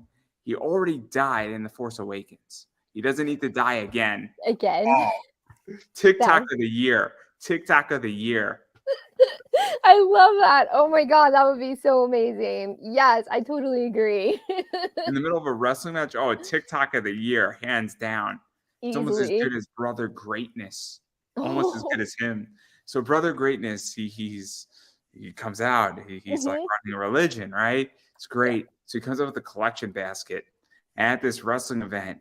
So the collection basket is big, right? And he comes out and people put, fake money in there. They put bread in there. They put Swedish fish in there because obviously it's a religious thing. It's clever. And so somebody had a newborn baby. So they put the baby in the basket. Oh my god. This is caught, by the way, on tape. Wow. And this was live on IWTV. And he thought, oh, it's a doll. Why are they putting the doll in there? And then he starts pulling the basket closer and he realizes Like it's a real kid. oh my gosh. And, and, Wow. and Brother Greatness is a true professional. The guy's been wrestling for 10 years. He sees it and he's like, oh my gosh. And Right? Like, oh. he played it off perfectly. And I thought it should have been the indie moment of the year. I really thought it should have been. And I'm surprised that it wasn't because Yeah, it was brilliant and it probably made his career, which is crazy. totally. But Yeah, I get attention. I get attention. I completely get attention. yeah, He is probably my one of my only near perfect interviews ever that I've okay. done. That was 50 minutes of almost every beat was perfect, which is insane. That doesn't happen. Like Yeah, I've never had a more perfect interview except with him. that's And, awesome. and and it's not a knock on anybody. It was just the way it was flowing was Yeah. everybody was on par and Oh, it was okay. crazy. It was crazy and I was just relaxed. And where I was meeting him, he was meeting me. And when I was meeting him 60%, he was meeting me 40. And it was just a weird thing where everybody was just in tune perfectly. It was almost like a Hemi That's running. It was epic. that perfect.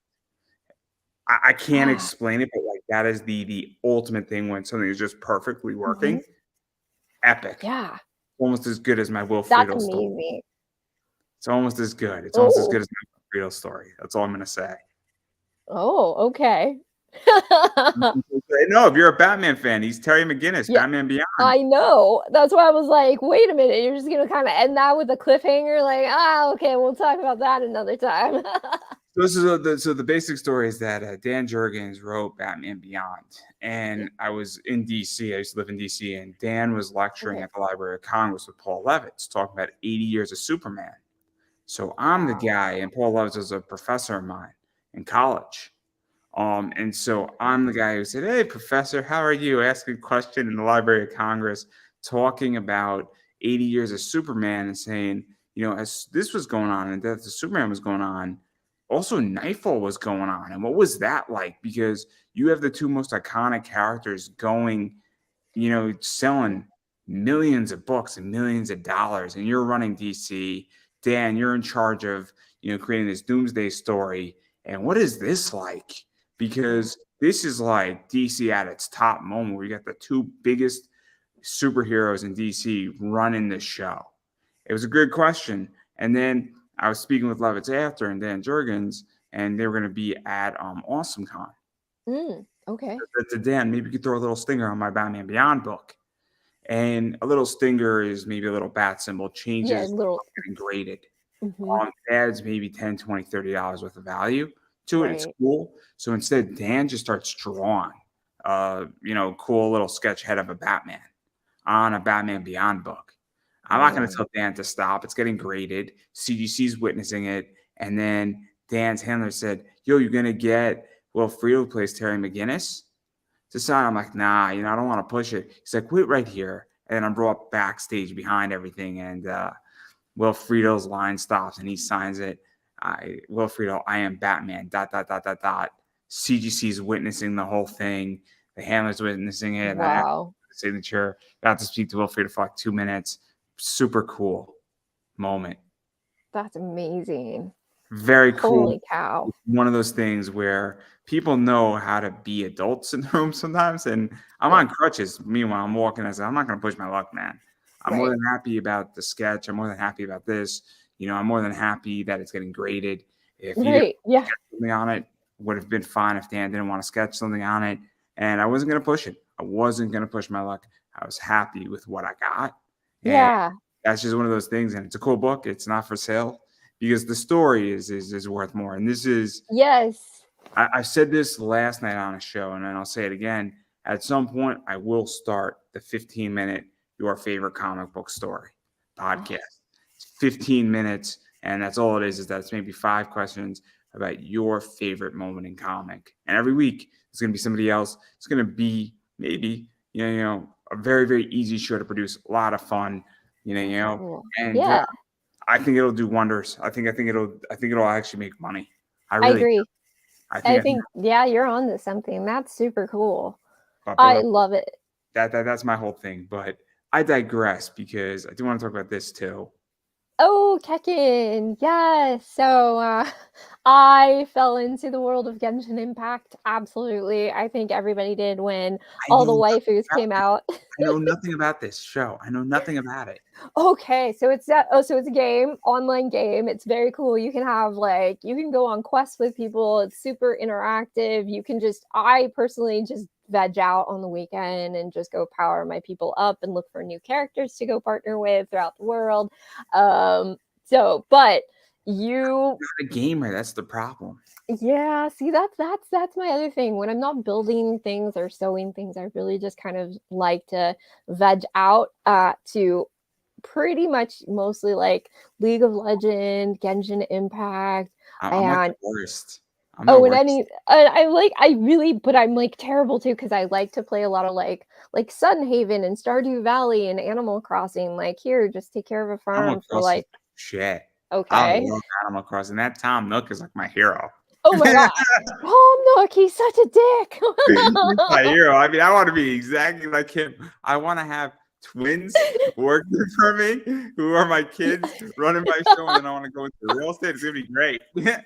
I mean, I have an elf as my logo, and it's like totally inspired by Tom Nook. I love Tom Nook. The way he runs his store. Oh, what a great businessman. The fact that he's charging you interest, the fact that he makes you work for him for a Yep. while at a very reduced rate. But what you're Oh yeah. supposed to do is you're supposed to rob him blind. Right. If there was only a way. There is. There is. He's like, plant the flowers. You plant one of them. And he's like, good job. Oh, right. Yes, just what the bare minimum. The absolute bare minimum. Yes, and he keeps you coming back too, the little shit too. Like all the little extra chingy things you can put in your house and look of this holiday and that holiday and come back for more stuff. And I'm just like, See, you. see, what you have to do though is you have to understand how to screw him over. Yeah. And what you have to do is you have to cut down all your shitty trees in Animal Crossing and replace them with exotic fruit trees. Yes. See, it's not that hard, guys. What you do is that you have a friend and he visits and he sends you an orange. You send him a cherry. Then you take that, you get 3 oranges, and you cut down the cherry tree that you have, dig it up with a shovel, plant an orange, water it a bunch, and now you have a $500 asset See, per per fruit. And this but is that Tom Nook. well, that would Sticking constitute to the the man. you what that would constitute a requirement to like need to like talk to other people. See, and I don't do that. So How's that because hard? when it's gaming time, it's my time. I don't talk to people. So I'm joking. Well, But you yeah. don't need to talk to people. You just need to have somebody visit your town, get you an Yeah. orange, you give them a cherry, you tell them to fuck off, and then you're good to go. It's not hard. This has nothing to do with socialization. This is strictly business. You're like, Okay. it's, yeah, it's just a business transaction. I mean, I deal with people all the time in business. I don't talk to them. I don't talk to half the people no, I don't talk to 90% of the people I saw on eBay. And they're like, thank you for sending me my book perfectly, man. You're a day late. I don't care. You got me my book perfectly. Yeah, I don't want to talk to you. And I don't want to talk to you either. I'm like, glad. Oh my In god, fact, you're funny. Andrew, I'll pay you more money not to talk to you. Just send me my book and we'll be good. It's Oh great. my god, that's hilarious. What do you think I saw on Right? eBay? I don't want to sell live on the internet. It's horrible. Yeah, I exactly. want to sell on eBay. I don't want to speak. I'll speak to somebody saying, "Nah, dude, we're not gonna do it that way. It's gonna cost you $10 more if I sell it to you that way. We're gonna do it this way. I'm gonna save you Nice. money." It's like, There you thank you. I appreciate it.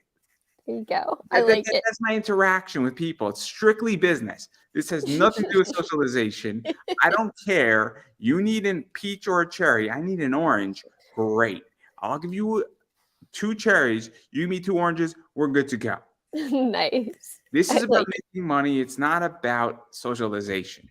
When it's There about we go. socialization, I'll give you a cherry and you'll give me a cherry and we'll have 2 cherries and we've accomplished nothing. Yeah.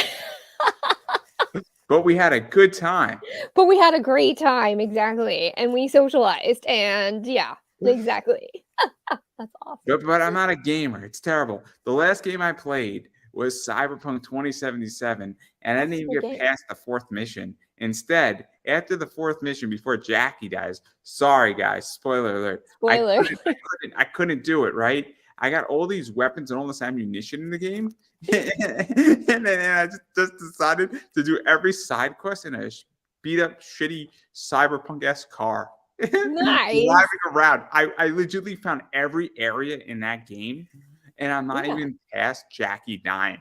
Oh my god, that's hilarious. I I have so dig it. much money, and by the time Jackie dies, I'm gonna upgrade myself so efficiently that like I'm gonna have bullets on my handgun. It's gonna automatically target everybody in Hell that yeah. game, and I'm gonna like beat the game in like an hour. And I'm gonna be like baseball time. And my favorite thing Yeah. to do is go up to people in that game and smack them with a baseball bat. It's the best thing Nice. ever. It's the best thing ever. It's so much fun. That's hilarious. No, Grand Theft literally. Auto, Cyberpunk style. It's amazing. Yeah. I broke the game. I broke the game. I spent like $60 on it, and I've legitimately played it like for 70 hours of doing Nice. nothing. That's awesome. No, seriously, like, that's how my husband and his friend play those kinds of games too. Like, he just beat Hogwarts, that newest Hogwarts game, because he did exactly that. He was like, "Screw your stupid story. First of all, I'm gonna be the world's biggest jerk." He like, every response and interaction was always just him being, like, a smartass and super snarky, so that was fun. But then he just went off and did all the random side quests, became like level 25, came back and like kicked ass the rest of like the 10 No, minutes of I the haven't even beaten the gameplay. game. I haven't even beaten the game. I cannot See? see Yeah. Jackie die. I refuse. You're like, I I'm not gonna refuse. have it happen. It will not happen in my timeline. I'm so devastated when I learned the story of Jackie dying. I'm like, I know. no, this You're is like, terrible. you're like, no, it This, can't happen. I I'm won't let upset it. about it. I'm still upset about it. I didn't even see it yet, and I'm still upset about You're it. like, it stops with me and it stops now. Jackie's still alive in my game. Right. Exactly. That's awesome. It's just terrible. It's just terrible. But again, I'm not a gamer. I know nothing about Genshin Impact. I don't really care. I bought the One Piece game for the statue. Oh yeah, that's awesome. I didn't saw even, I didn't even open it. I bought the Resident Evil game for the music. I'm yeah. terrible. Resident Evil No. 2. Except Resident No. Evil 4, the remake looks dope. Oh, That yeah. game looks dope. And the RoboCop game, oh Oh, my yeah. god, that's 80s RoboCop. I mean, that thing looks dope too. I'm I'm stoked on 30. those, yeah, I'm for 30, sure. and I don't remember RoboCop, but that thing looks dope. Oh my god, yes! No, yeah, it looks awesome, I'm super stoked for both of those. I think there's gonna be, like there's so many games that are coming out that I'm, like, so stoked for. It's like, I'm so jazzed, and then, of course, with these kinda, like, little paywall games, right, of course, it's always the new skins and the new expansion, so there's new stuff coming for everything all the time, but yeah, no, I really I do enjoy gaming. It's kinda just my chill out, veg out kinda thing. If I'm not watching, like, random YouTube videos or listening to music, then and not cosplaying, then that's what I'm I doing, have so such a problem where I need to play the One Piece game. I need to open up the One Piece game and you should play open it. it, yeah. Open up Resident Evil 2 and play it. I That is need to finish Kingdom Hearts 3 and play 2 and play 1. I okay. haven't done that yet. Um, I bought that game on a whim. Yeah, I enjoyed it. It's cool. I bought the deluxe edition. It's fun. You get the pin, you get the art book, you get the metal casing. It's a cool thing. yeah. I should have bought Welcome to the Show, MLB. That would have been good. Oh, Um, yeah. because you could hit people with pitches apparently. Yes. It's great. It's great. Search them out. It's hilarious. So much That's aw to do. There's so many things you do in a baseball game that you should not be able to do. Right. But like, I have no time. I have no time to do any of this. And Yeah. because I'm actually running a business. I'm doing this. I work a 40-hour work week, and Yep. I watch like probably like at least 12 episodes of anime a week. Okay. Yeah. And wait till I add drinking back into the mix. I was gonna say, and that's when you're not drinking, right? So when you add that back in, you're like, and then it exponentially increases. No, I'm joking. And I can't forget about my Law and Order. That's 3 hours right there too. Oh, Um, wow. Okay. but anyway, this is why I don't game anymore because there's no time. There's There's no no time. time Yeah. whatsoever. I know there's this one too. I think you Yeah. mentioned her as well. Yeah. And Yeah, I actually won, that was so I made that dress. I did not make the gloves or the bows, but I actually made the hoop skirt and the dress and there were, little ankle things, that I was wearing, and I made that sewing needle. So that is Gwen, the seamstress from League of Legends, and I think she came out I want to say like a year or two ago, right after Seraphine, who I'm wearing today, had come out, and just another really cool gaming platform. I really love their characters. They're just they're super extravagant and really colorful, and I am a huge fan of that type of gameplay. Like one of my all-time favorites that I seriously go back to. I've beaten the game like I don't know how many times, 5 times, and I play it on, like, Hellion level, is Diablo 3. That's, like, all-time favorite, one of my absolute favorite games, so it's very similar as far as, like, raids and campaigns and style like that. I love it. Again, you don't have to play with people if you don't want to. It does make it a little easier to kinda level up quicker, but, yeah, it's a lot of fun, and like I said, I really am drawn to the aesthetic. I really enjoy that character, like the character fandom and just their stylings. I think that Riot has gotten a little bit of a bad rap, I think, in the industry, mostly for like work environment. I've known oh, a few. Activision hasn't. Okay, well, I mean, come on, right? But I definitely think everybody has like their own kind of, I think everyone has their own drama or story, if you will, about like working at a game place.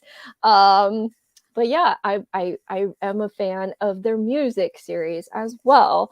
That's the one thing that I have to give them credit for, that they actually started putting some more time and energy and effort into developing a lot of the soundtracks. And I love KDA. Again, I'm a huge K-pop stan. So yeah, I thought it was really cool that they kind of intermingled that. And they really held true to a lot of the characteristics like of what an idol is and how they act, and really put that into the KDA character. So I Uh, thought that was awesome. It's very cool. no, I have not watched an idol anime in a while. Yeah. I have no desire to get back into watching those. I don't Love Live. Yeah. I don't think I can make it. I don't think I can make it. I appreciate what they're trying to do. I Yeah. do like Hatsumiku. I was supposed to see Hatsumiku, but COVID Oh, happened. I was supposed to go too. Yep. I'm with you. But I did see Sailor Moon live. That was Oh, cool. cool.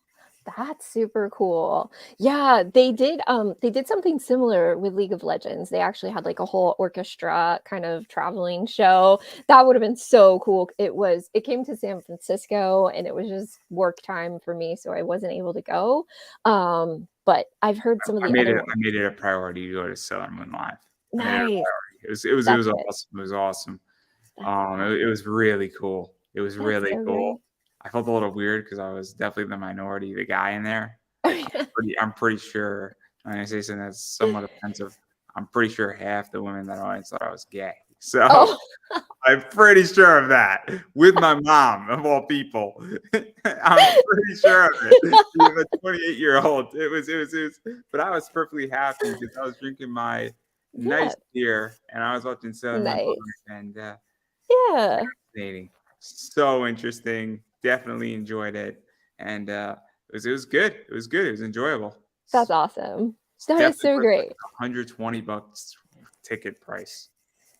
Yes, they are quite costly. I will say that when like the two worlds collide and you get the concert series going, yeah, that's like a whole different ball game, but it's definitely worth it. I was tempted to go see Radwinks in New York City, but it was also Oh. WrestleMania weekend. So I was like, oh, WrestleMania weekend, Radwinks. Otherwise, Gee, I want WrestleMania. yeah, exactly. I was gonna say because that's a hard choice to make. Oh, it was on night one. It was a good call. Radwinks is Oh, great. But night one of WrestleMania was freaking awesome. It's that awesome. that is super cool. I have to say, I actually wore this version of Seraphine, the Starry-Eyed Songstress, to Silicon in this was it wasn't last year, it was the year before, so 2021. And I actually got a chance to meet Jake the Snake Roberts. And so that was super cool. We did a photo op, and I was like the only cosplayer, I guess, that day that he had even seen.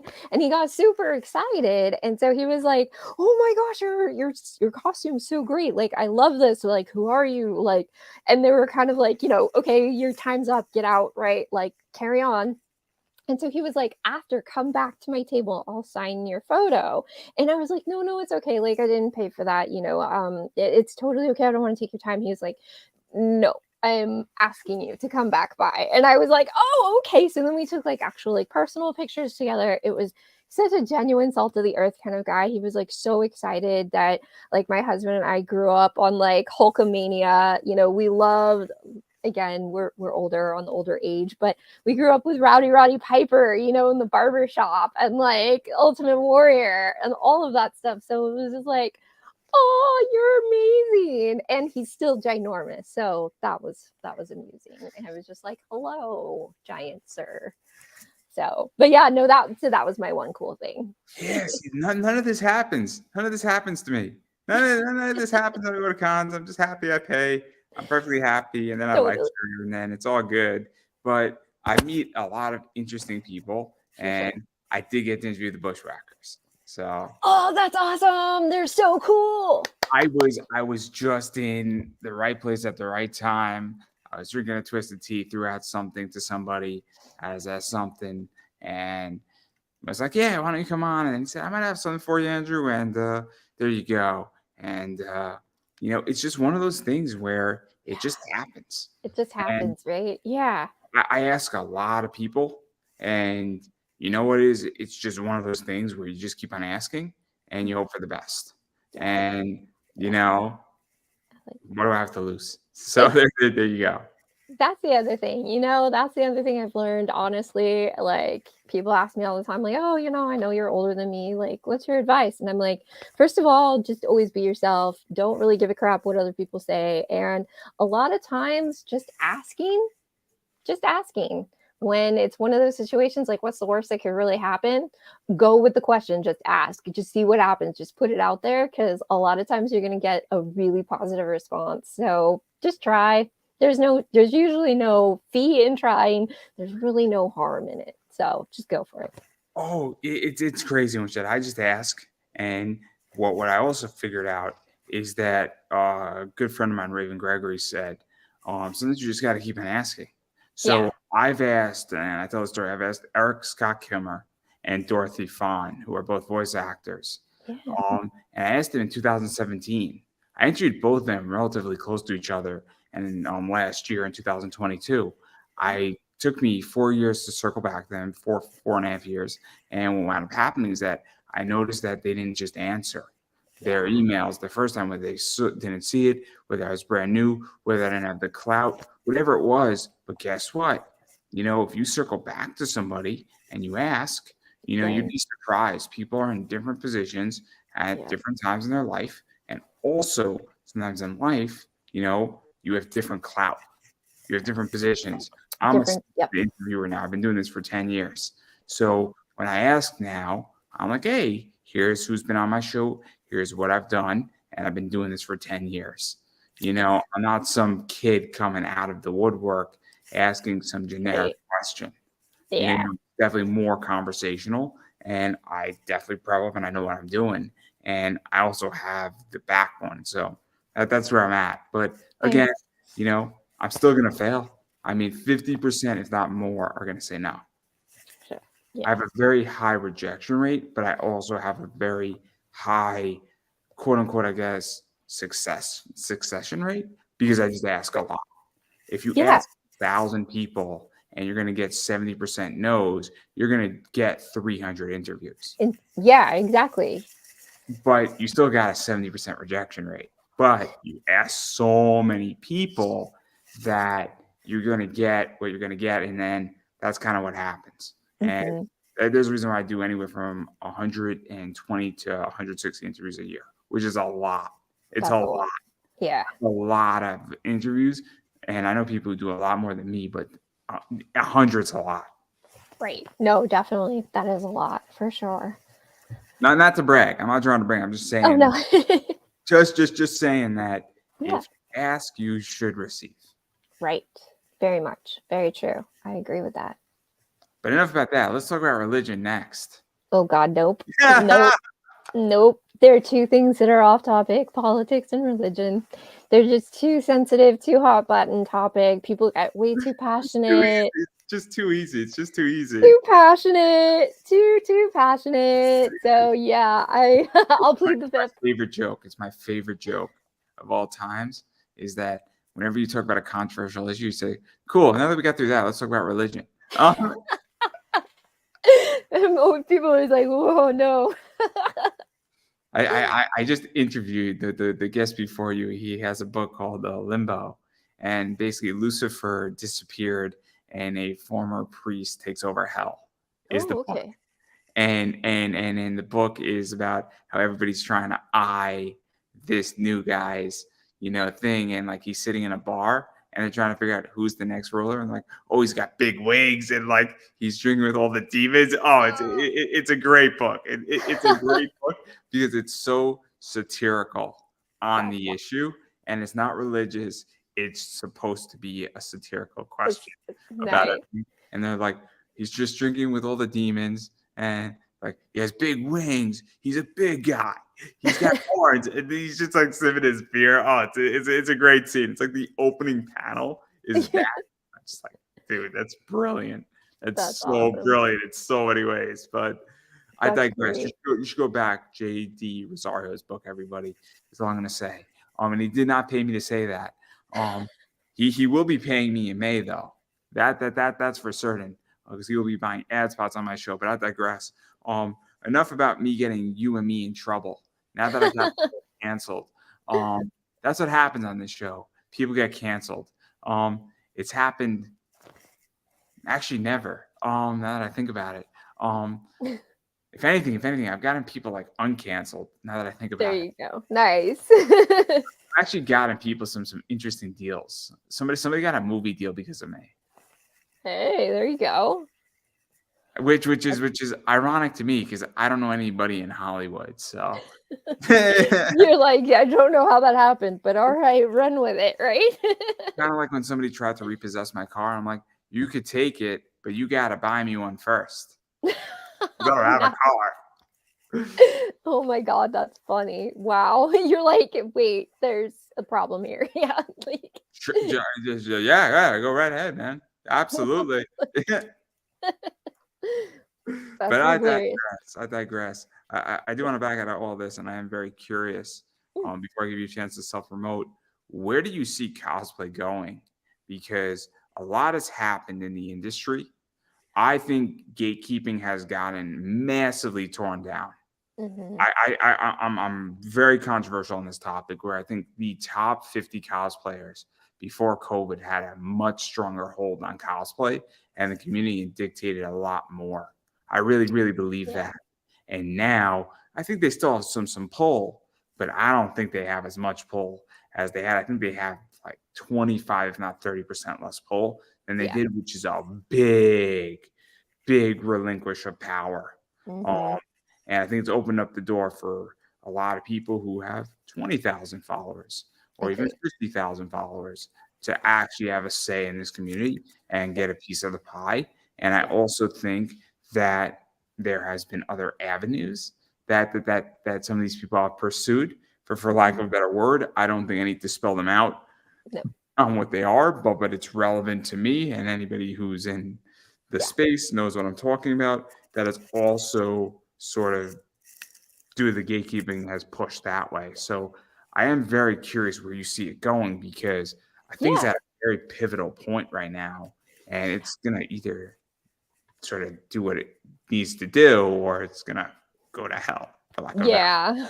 Yeah, Oh, no, I totally agree with you, and I think that, you're I'm right. trying to be very delicate in the question. I really am. Yes, I agree, and I understand what you're saying. I definitely, being in the female space, I think it's, it's definitely interesting waters right now to navigate, It's right? more of a female problem than a male problem in the cosplay realm, for Uh, sure.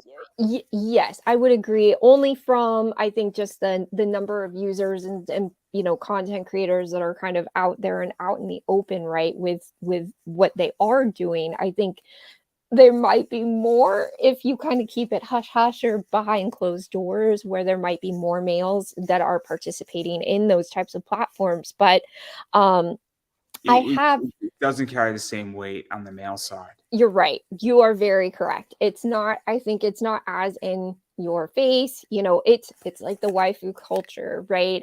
In the anime space. I'll be very honest. In the male side of what we're talking about, it's more rewarded than Mm, punished. It mhm, sounds messed up, but as a male, it is more rewarded. It is mhm, not stereotyped. It is not right. questioned. There is not negative to it. There's Mhm, also not that's more positively taken, and it's like, okay, sure. cool.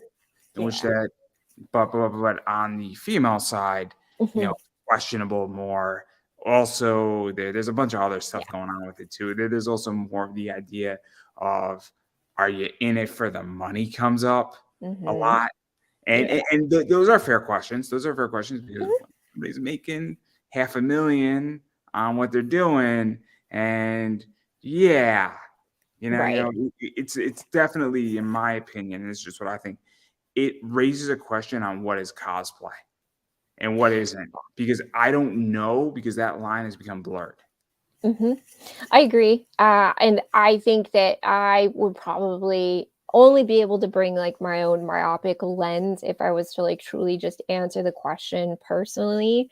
I can say that with my own experience as of probably like the last year, um, maybe even 2 years, I've definitely seen kind of a paradigm shift in what constitutes or is considered cosplay, especially in the more boudoir area or, other I think another standard term is lewds, if you will. Not nudes, but lewds. And there is a driving force again, from these types of characters. Genshin Impact is a great platform, but on the other hand, we are also sexualizing a lot of these characters, and that sexualization in the gameplay, in pop culture and society, then bleeds over into what we are considering as an art form. I think that a lot of times, that if you are cosplaying, a spider character, for example, you may not get as much notoriety or as much hit on that type of content as someone who is, wearing something that is more provocative or more revealing for We that could just matter. call it. I'll just call it straight out. Jessica Nigeria, if she dressed as Silk, he would not get the same attention Yeah. that she did when she dressed as her sexy Pikachu that put her on the map. Let's Right. let's let's call it what it is, Yeah. and let's not beat around the bush. And Yeah. if people really have an issue, and I get a cease and desist, I will fight that in court, hands down. No, I Anywhere in any state, I will fight that completely on the principles of freedom of speech. Um, no, I do. Without a doubt, I have a lawyer on retainer for this very purpose. No, Um, and I do agree with you. I really do. I think, and again, not to take it away any but of that's that. cosplay what she did. That's cosplay. Right. That sexy Pikachu is cosplay to me. Mhm. Now, where it gets complicated is that I don't know. Right now, I'm not in cosplay, right? That's crystal clear. You're in cosplay, I am not. I'm wearing a cool t-shirt, but I'm not in cosplay. Now, if I was to wear a stormtrooper helmet while I was doing this, would that be cosplay? And this is where I'm confused. So Mask. yeah, and that's where I think, like you had said, the elitism and the gatekeeping, it's come down to an extent, but where I still see it right now is gender. I still see a massive issue with gender. I gender bend my cosplays all the time. I'm like anything a guy can do, a woman could do. Why not? And Do I you have think anything a woman can do, a guy can do? That's a question so let me preface it the question. within certain constraints, yes. Do you think there could be a male Jill Valentine from I think Resident anything's possible, absolutely. I mean, unless you're asking if a man can have babies, which absolutely not, because you are missing a uterus. I'm like, why the heck not? This is why it's Oh my cosplay. god. This is not the question. I'm just But saying. the reason why I bring this up is that I think that if you could, so we have Ash Ketchum. I think you could do female Mhm. Ash Ketchum, right? I think you could do male Jill Valentine. My friend DJ Croft, who's a business Mhm. partner, does a male Jill Valentine. It's Yeah, great. So he interprets Jill Valentine if she was a man. yeah, It's great. It's awesome. And I'm trying to find him a female who will do a female Chris Redfield, and I want that to connect them together so they'll do a bunch of photo shoots together. So I think it's yeah. brilliant, No, right? absolutely. But to me, he's not cross dressing as Jill Valentine. He's Mhm. interpreting the character, which is different than I guess a guy cross dressing as a character or doing drag of a character. I mean, That's a whole I've seen different. it all. There are current, like, male groups who are all the Sailor Scouts, and, like, they don't go to the extent of, like, they don't shave their legs, they don't put on the wigs. I mean, they'll dye their hair, which I think is more amusing than putting on a wig, and they literally will rock those Sailor Scout outfits, and some of them even wear heels, and I'm all about it. If you even wanted to just take that same type of gender bend, but put them in pants, all about that. I think that's fantastic. Again, I think it's the variant, it's the derivative, it's taking that baseline that is a character, even the nuances of that character, and then expanding into what you think that they would look like from your own subjective perspective, right? Because what could be cool or true in your universe, I mean, think of it like Marvel. It could be slightly different in my universe, you know? But that is where I think we just can't lose sight of that as a community. Like, we can't lose sight that that's what cosplay really is. I think that if you want to take it sexy and sexualize it, go for it by all means. I think there's absolutely platforms for it. There's times and places for it, for sure. But is that what I'm here for? No. So I can't really judge too much of it. I can definitely say I think that it's definitely more embraced than it used to be in the community, which is wonderful. I think that it's also something that's becoming a little bit more accepted, kind of quote unquote tolerated by social media as well. You don't quite see as many accounts getting like hacked or banned as you used to in the past for showing that level of skin. And I think that it's going to continuously drive the evolution of what cosplay is. I think there might be at some point, even another deviation or another like path of what cosplay could be. And where that goes, I'm not exactly sure. I'm not positive where I think the evolution is really going to take us. I have a pretty Um, yeah, I have a pretty good idea because I think it's already here. I really do.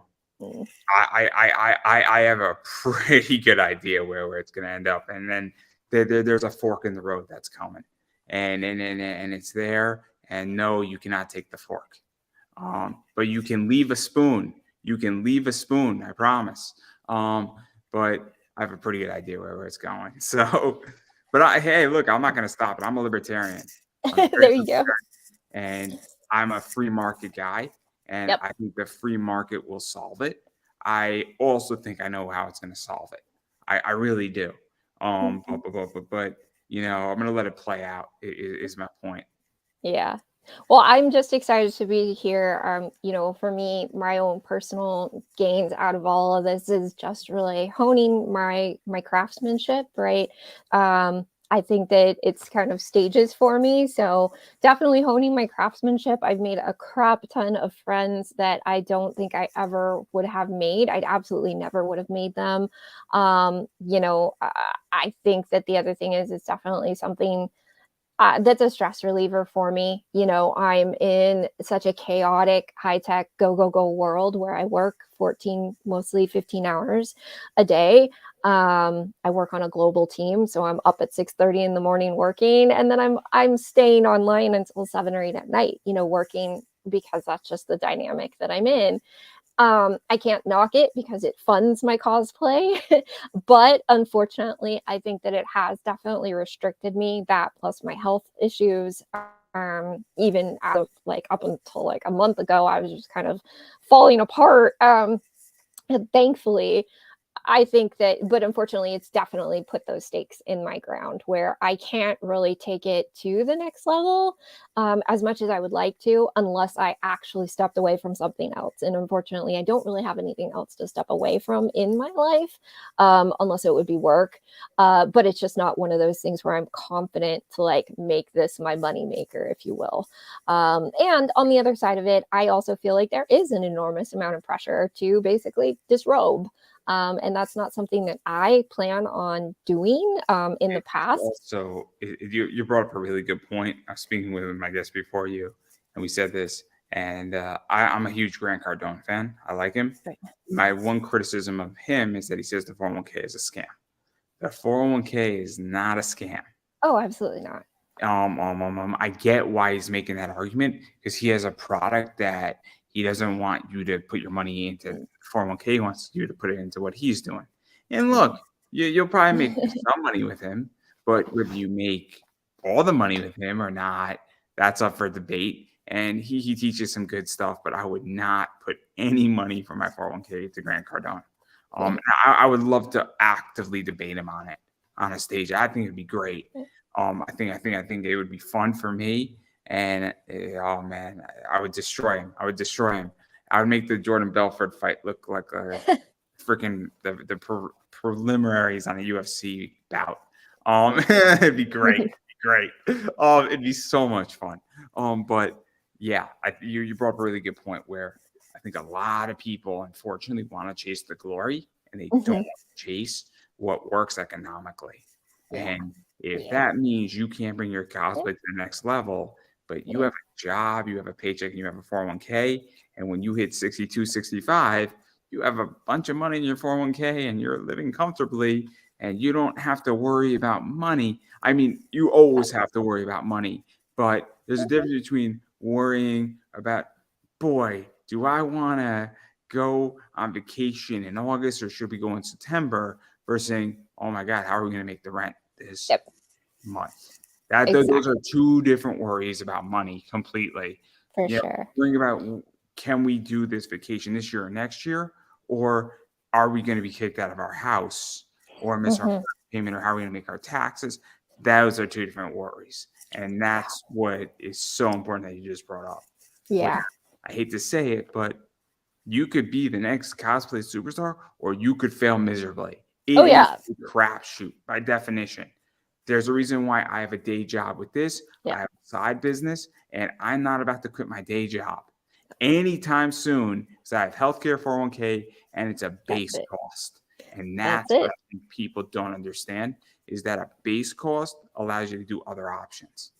That's exactly it. Yep, you hit the nail right on the head, and that's exactly it. So, yeah, that's why I'm blessed, I'm lucky, I'm grateful, all that good stuff. Literally just landed my dream job about 3.5 weeks ago, and everything has been completely stellar. So, yeah, so that's gonna kind of, I mean, that's gonna be my focus for sure. Would love to monetize this stuff, but I just don't have the right time or bandwidth to be able to do it at this point. And that's okay because again, everybody's doing their own thing. So, And with that too, I'm getting close to my bedtime because I get up at Oh, yeah, 5 yeah, every I was gonna morning. let you I'm promote like, yourself. "Yeah."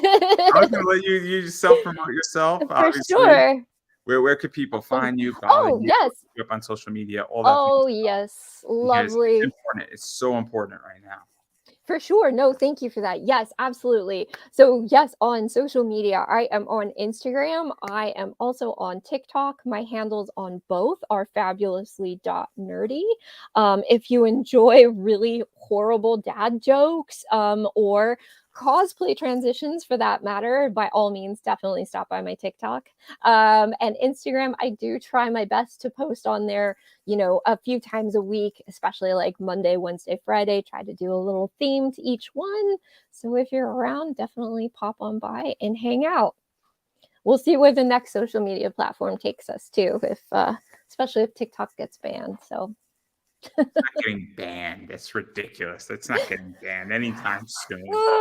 I don't know though. Those here. So I actually worked at Facebook. There's a reason why I don't have a Facebook page, but I actually worked at Facebook during their conversion to Meta and all that good stuff. And Good times. Good times.